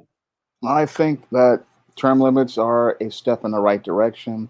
I mean, we have a constitutional amendment that gives 2 terms to a president, and that has worked well for years. And we really do need one for these congressmen and senators because these people have been around for 30, 40 years, and they're disconnected from the needs of the people. If we look at Nancy Pelosi, we look at Chuck Schumer, they're just completely out of touch with the American people. And we really need to have people in office who represent the people and their needs and are interested in helping people with their needs. We really need people who are the face of the American people right now. And we're not getting that from today's politicians who have been there, some of them 30, 40, 50 years, and basically have taken their jobs for granted, taken their constituencies for granted, like Maxine Waters has practically blown off the needs of their people. Their whole communities are wastelands. I mean, we really do need to have a term limit. I mean, we started to get a term limit for the city council here in New York, and that has worked well. We've had a term limit for the mayor, and I'm glad that we'll be able to get rid of Bill de Blasio before he destroys New York. I mean, he's practically like Ed Koch 2.0, and term limits allow us to make sure that incompetent politicians don't become career politicians and run states into the ground or cities into the ground. And we really need this for our congressmen and our senators so that they don't go out here and take their districts for granted and that people can get resources and tangible resources for their votes. I mean, this is a check and another check and balance system, and it really would help long term. Bishop Scott says, and well, let's do Black Mama. What's up, Black Mama? I agree with term limits. It will help prevent long-term relationships between lobbyists and lawmakers and all of those who wink, wink, those wink, wink arrangements. I agree. DJ B-Side agrees. Bishop Scott says term limits are necessary. Reps are campaigning for re-election every other year. Yeah, I certainly agree with that. If the president can have term limits, then I think congressional members should get term limits. I always was a believer that even the Supreme Court justices should get term limits as well. They're appointed in federal position. Those that are appointed in life positions, lifetime appointments in federal courts. They're there forever practically until they die or retire. And we have these justices that keep making some of the, some make some good decisions and others don't. Other times they follow the law, which they're supposed to do, but other times they follow political ideologies. They don't always make the best decisions, and they have the greatest impact on the American people. When you're talking about these transgender and gender identity uh, laws that are taking place, that has an effect on the title, on the Civil Rights Act of 1964. That affects us as Black people. Certainly when you're trying to tie it to sex, look what's happening now in this country. Based off of those three decisions. Even the New York Post had to post a opinion piece on how bad Biden's decision was in regards to that decision and how it's impacting us. Now, girls' sports are not going to be the same. Like I don't even say this is hitting rock bottom. We're still falling off the cliff. Yeah, Mitch McConnell has been in the Senate for 36 years. He's got to go. Nancy Pelosi got to go. Maxine Waters got to go. Cogburn definitely he needs to get the fuck. Especially he said Joe Biden. He was looking like Uncle Remus with zippity doodah after the election. You remember that? Yeah, Joe I saw Biden ain't got to do nothing for me. Just take care of me and my. Get your ass out of here. old slave. Get off the Underground Railroad. Go back down south. He reminds me of the daddy that wouldn't let JJ date his daughter in Good Time on that Good Times episode. Mr. Cookie. You remember that? Yeah, I remember that one. Hold on, let me see if I can play that one. Oh,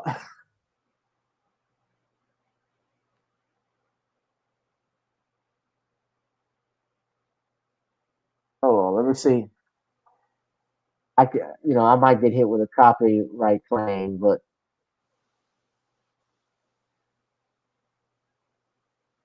yeah, but when he wanted to go to the ball, the time ball, yeah, it is. Hold on.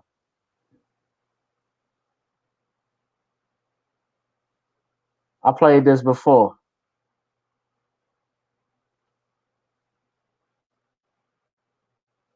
Okay. Now come on back here.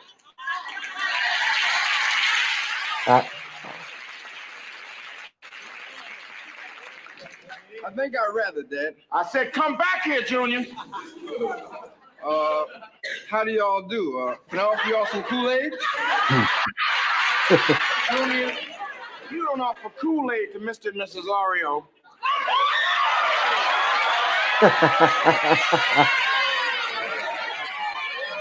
See, it's got to be imported champagne with custom-made bubbles. Ain't that right, Cookie? That cuts it, Mr. Evans. I think it's time you and me get down. Listen at him. Get down. That's Clyburn. Somebody from uptown, ain't it? Look at him.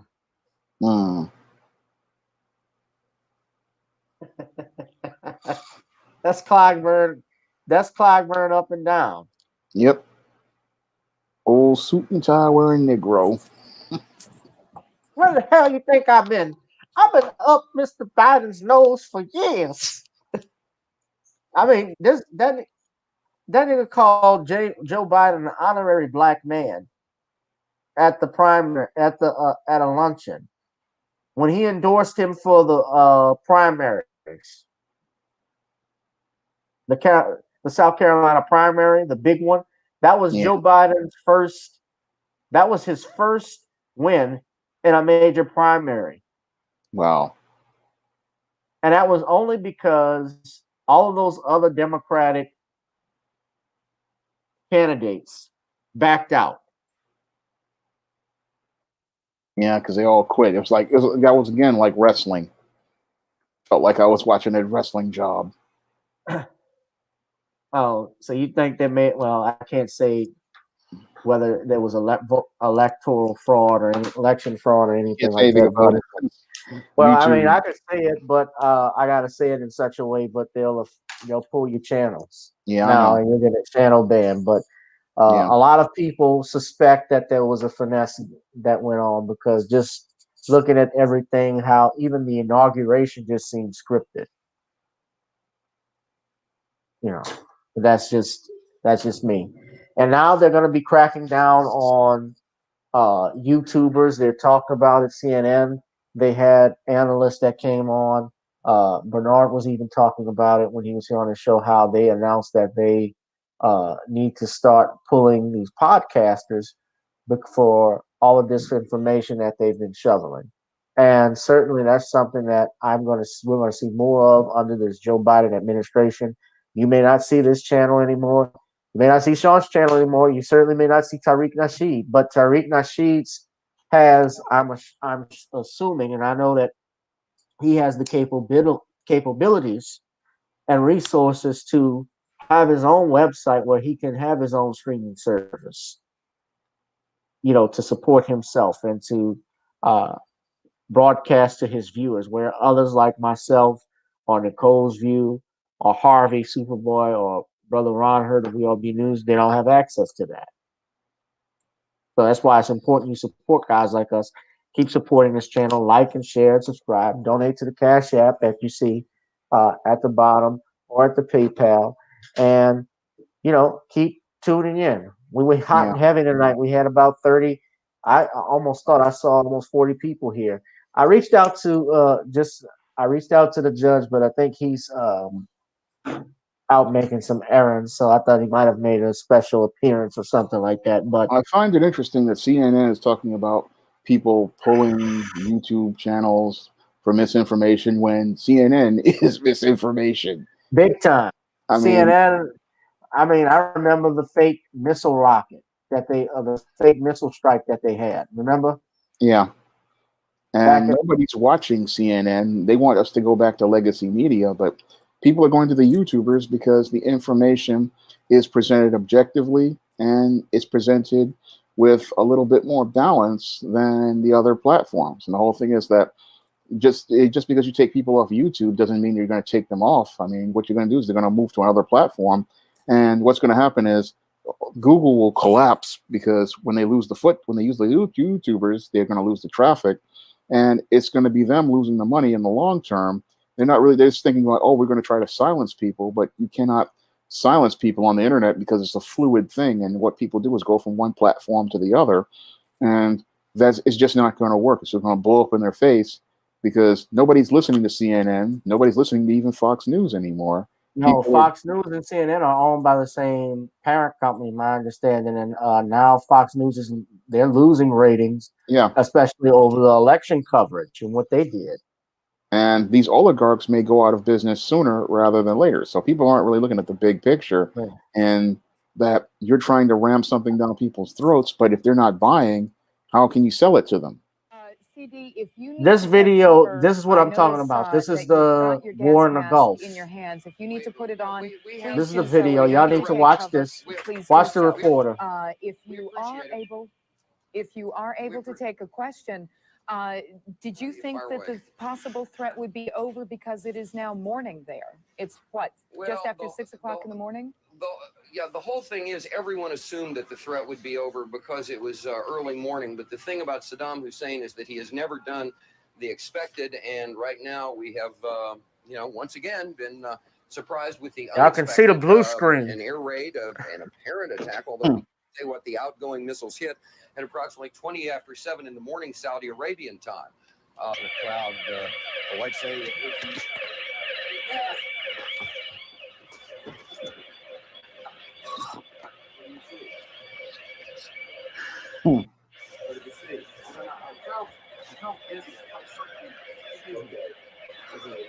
You take it. Okay. All right. My apologies for these putting on a gas mask. There hasn't been any gas dropped here that we could tell. You smell anything? No. There was only one gas You may mask. smell some of the fumes from What about this guy? missile exhaust going off. So one guy's putting on a mask and the other one's not. He's got on a helmet. We just heard a little thump just then, but I have to apologize for General that. Fatton. I caught a whiff of something and felt momentarily. This is comedy. So, the top 10 things about Saudi Arabia. Maybe we could shorten the list to 5. Oh God, Geopolitics by Dan Quayle.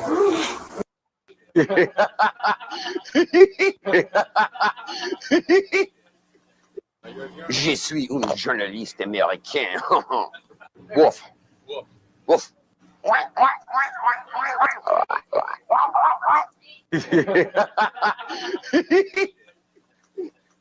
Oh, I love this country so much. You guys just don't have a clue. Well, Cheryl, it was almost exactly 2 hours ago when the sirens went off here in Saudi Arabia. Where we are in eastern Saudi Arabia, there was no problem. Was almost exactly 2 hours ago when the sirens went off here in Saudi Arabia. Where we are in eastern Saudi Arabia, there was no problem. However, there was an intercept elsewhere near the capital city, Riyadh. We've got some videotape of that you can take a look at right now. Hi, Atlanta. We're about to have a short course in missile identification. This is a Scud. You can tell it by its distinctive label. Now, when the missile is launched, the first thing you look for is the plume sticking out behind it. Now, when you detect this, you can tell it's been launched. Thank you. Graffiti on it? Yeah, show me graffiti. Larry King show or bust. Look at this. Look at this. Look at this shit. Look at Believe that. Let me say hi. oh, they were in distress.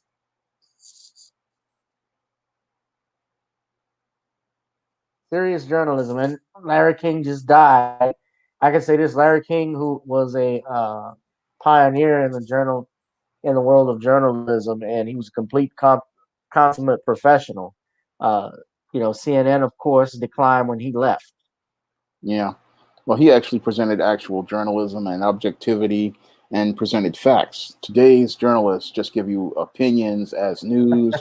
And they talk about YouTubers presenting opinions, but I've seen YouTubers with more objectivity and more better research than some of these so-called people with journalism degrees who are so-called journalists. I've seen YouTubers present the facts in a more balanced manner. I mean, I've watched some YouTubers go out of their way and just really go in depth on these subjects, and it's like they do a better job on the news than our so-called journalists who basically they just give you propaganda without any sort of counterpoint or any sort of research or objectivity. They just give you things to stimulate your emotions, and they don't really, what they, as I see it, made the pandemic worse with their crazy journalism, tabloid journalism, instead of giving us balanced journalism. Most definitely. I'm going to answer this question because Computer Robots asks, why do we think that some women in their early to mid 40s hit the wall, and you've seen women in their 40s take good care of themselves and their bodies? Honestly, I think it's just that they take better care. I mean, they take care of themselves. Those that you've seen in your 40s that look attractive. I've seen women in their 60s that could get it. You know, they take good care of themselves. They work out, they eat right, they Yeah. and I probably has to do with a lot of stress too. You know, they're probably not under as much stress as some other women are. I mean, you got some women that are, you know, in toxic. Well, I don't even like to use the word toxic, but they have a toxic. They have a bad environment. Whether it's relationship wise or raising kids, with their children, their husbands, and so forth. Usually, or their ex, that stuff reflects. Yeah. I mean, some women eat right, they exercise, they take care of themselves, and that's why they look healthy. But then there are others who go out here, they abuse drugs, they drink a lot of alcohol, and that really does damage to them. I mean, from what I've seen, a lot of women who they'll go out here, they take drinking alcohol for granted, and what happens is the drinking is what really does damage to them. The drinking, one, puts weight on their body, and two, the alcohol really ages them. I looked at, for example, there was Nicole Eggert. She was on Baywatch. She was an extremely attractive female, and she just destroyed herself with alcohol and practically went from being a slender, attractive woman to being overweight and just a complete. She just fell apart. And the whole thing is, if you She don't, discovered carbs after yeah, Baywatch. yeah, because same thing happened to Yasmin Bleeth, but she had a drug problem as well. Yeah, Yasmin Bleeth was fine. Now she's like a extra out of Breaking Bad. Yeah, but this happens when you take a lot of drugs, take a lot of alcohol, and it just happens to women who don't take care of themselves. And you have to take care of yourself in order to maintain your body weight, maintain yourself. I mean, I've had to deal with that myself. I mean, there were times when I remember when I was a teenager, I gained a lot of weight because of stress and anxiety and things like that. But when I started to get myself right, I had lost a lot of weight. And the whole thing is if you taking care of yourself, and that's something you have to do, because if you want to stay healthy and you care about yourself, you're going to try to take care of your weight. You're going to try to eat the right foods. You're going to supplement your diet with vitamins and supplements. And you're going to try to manage stress and not have the stress overtaking you. You may even cut out toxic people. You may cut out toxic parts of lifestyles, and you'll try to do things to keep yourself balanced. And that's what you're going to do because you want to stay healthy. Damn.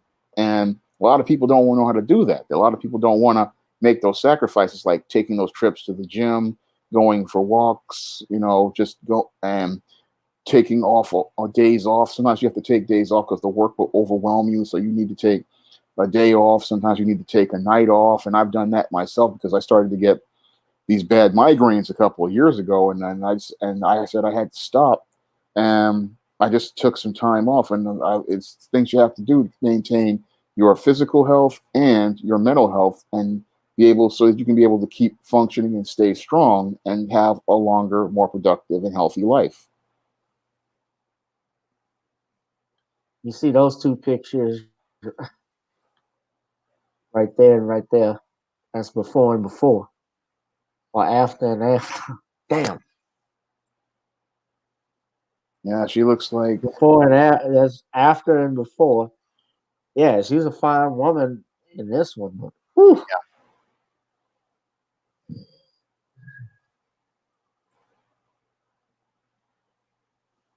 Yeah, Baywatch was well, Pamela Anderson still looked this. She still kind of looks the same a little bit. Yeah.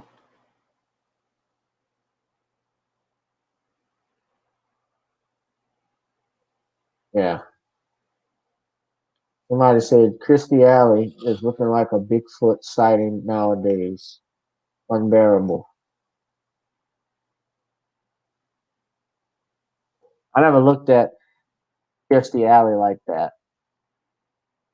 Not, I mean, when she did Fat Actress, Yeah. thought that was funny. But before that, when she was in Star Trek, yeah, she was cute. Okay. when they go out and they're taking care of themselves, it's a different story. I mean, Right. They were in demand, especially in Hollywood. They had to look right. Because they had to compete. Right. Now now we can relax.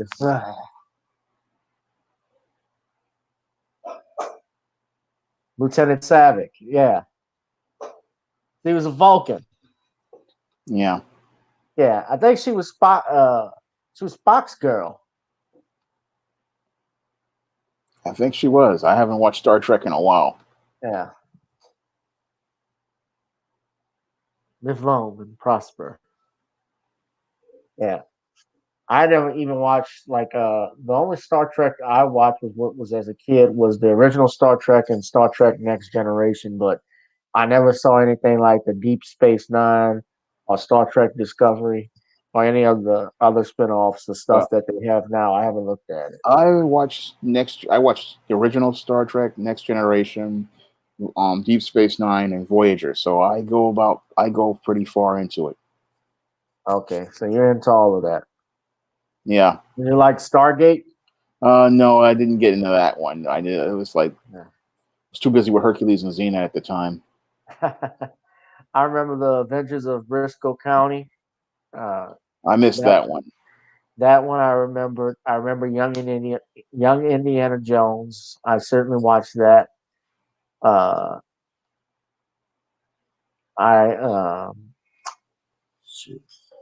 Those were all in syndication back then. Yeah. I remember when they had Superboy.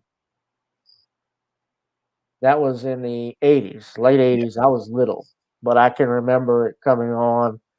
Why do you think we don't see stuff like that anymore, Sean? Like stuff in syndication? Well, that's because the syndicated market has given way to streaming.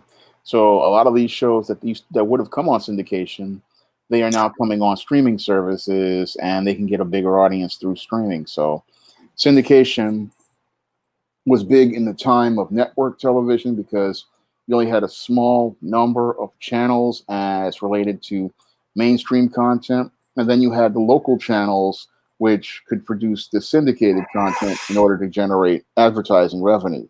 But now with the online streaming services, you can literally shot Spock's understudy. You can sell the show to a streaming service and generate more revenue and get more viewers than you would with syndication. So syndication is an obsolete business model, and the new business model is going through the streaming service. Yeah. That's true too. Yeah, streaming services, the internet, really, everybody can set up their own platform just going on YouTube, or well, they could at one point. YouTube is also a mess, but I mean, going on YouTube, going on Apple, going on Netflix, you can Amazon, Hulu, you can do whatever. So that's true too. I enjoyed, but that nostalgic. I have a nostalgia for late 80s and 90s because back then that was the time, especially on Saturday nights when you got in the bed. They used to have the Saturday night movie. Yeah. On CBS it used to be Sunday night movie, and NBC's movies on Saturday night. I remember the Trial of the Incredible Hulk with Bill Bixby. I remember when he hulked out in the witness box and stuff like that.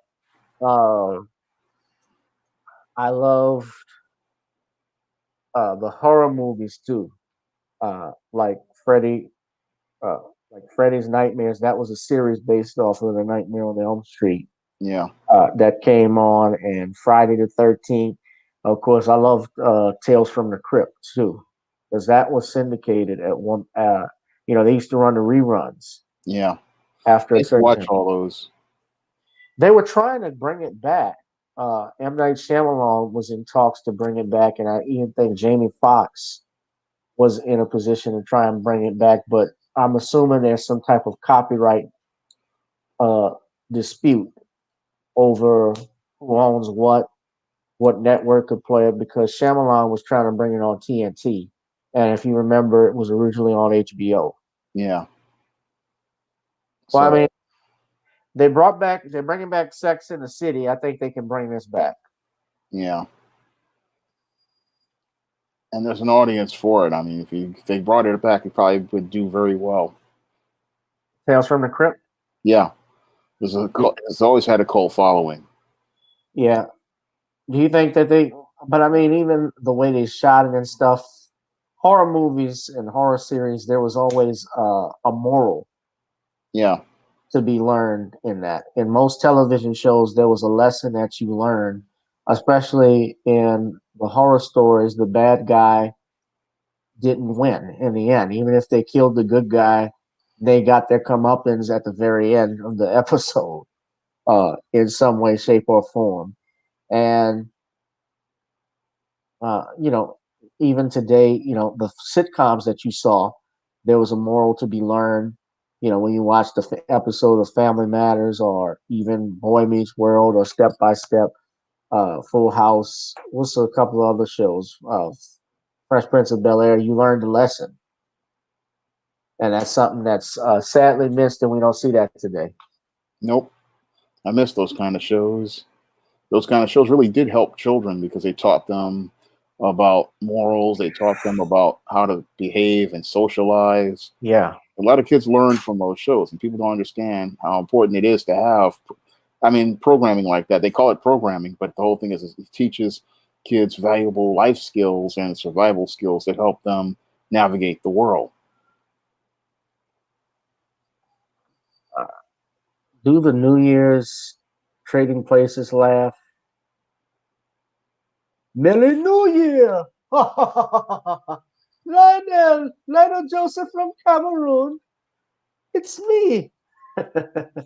Oh, shabuya, shabuya, shabuya, shaha, shabuya, shabuya, shabuya, shaha. That's all I remember. Merry New Year! Are you interested in seeing the Coming to America 2 sequel?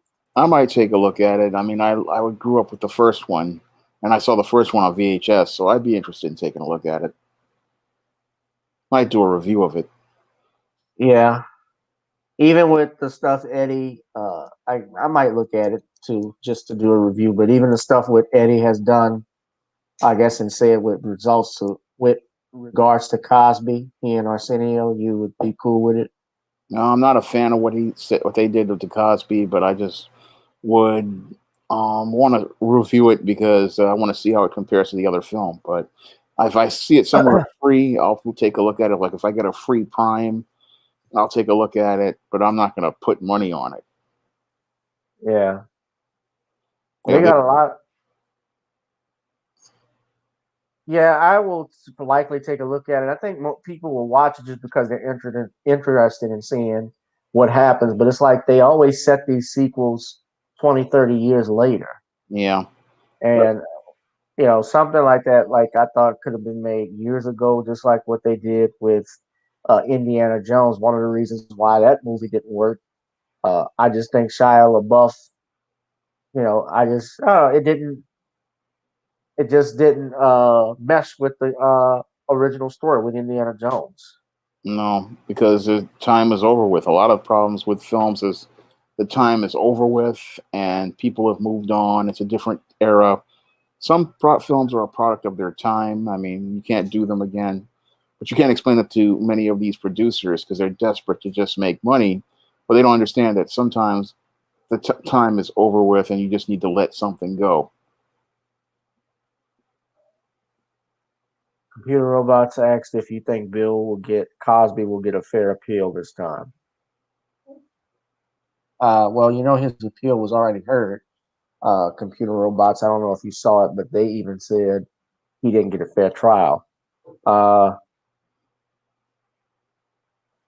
Yeah, Jada Pinkett Smith's mother was fine. Angela Bassett is still fine. She's in her late 50s.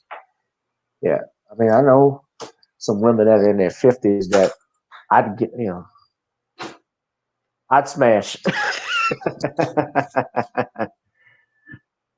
I don't care. I know she got. Hey, I get some, and she got candy in her purse. That's a plus for me.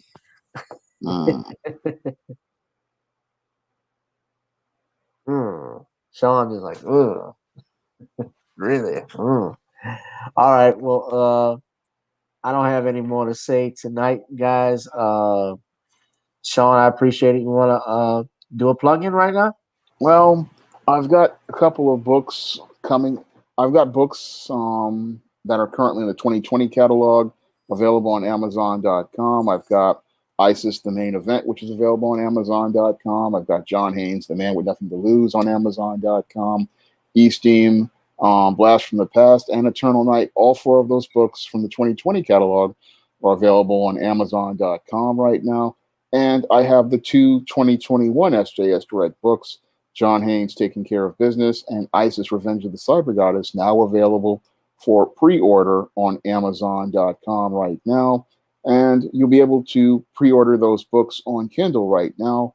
Paperback will be coming soon. And that's what's coming out this year. I'm hoping, because I got the covers and everything ready, so the books are going to be coming out quick and fast this year. And I'm hoping to finally have an announcement as related to an upcoming comic book project soon. It just depends on if the artist I want to work with is available.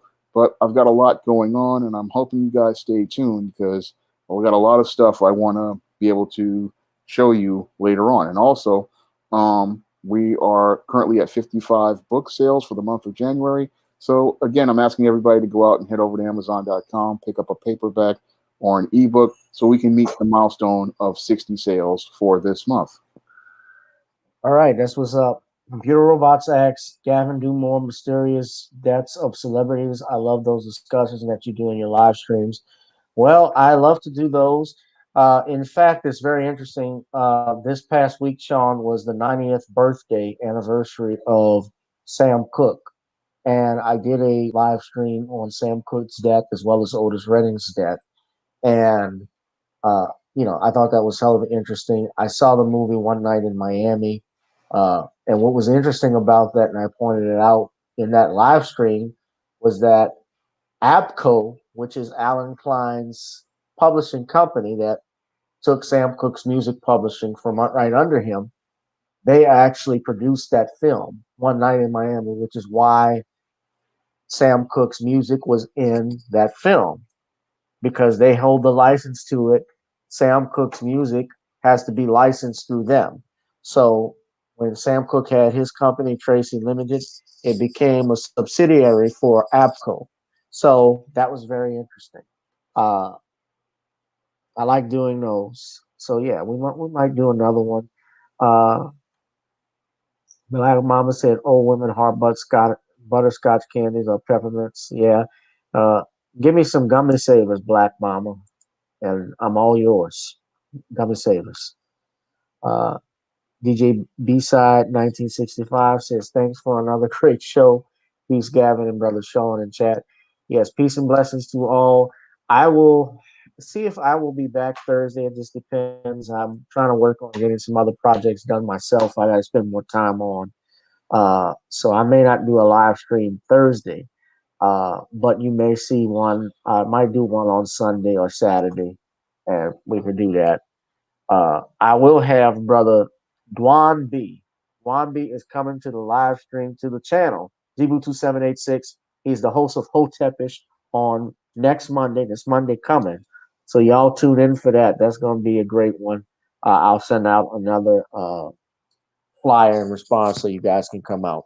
Thank you all for tuning in. Shawn, I thank you for being here for these 2 hours. I appreciate it, man. I really appreciate talking to you. I really enjoy these conversations, and I really enjoy sharing with my audience. Most definitely. And you guys support his books. Go to the SJS Direct line, order John Haynes series on Amazon and Eternal Night as well. All right, guys, that is it for me. It's been another edition of Gavin Reshaw Presents here on GU2786. And if you're watching on Periscope or also on Facebook, I want to say thank you. Those that are watching on Gavin Reshaw, my other YouTube channel, thank you as well. You all be safe and be blessed. I'll holla. Peace. See you, Shawn.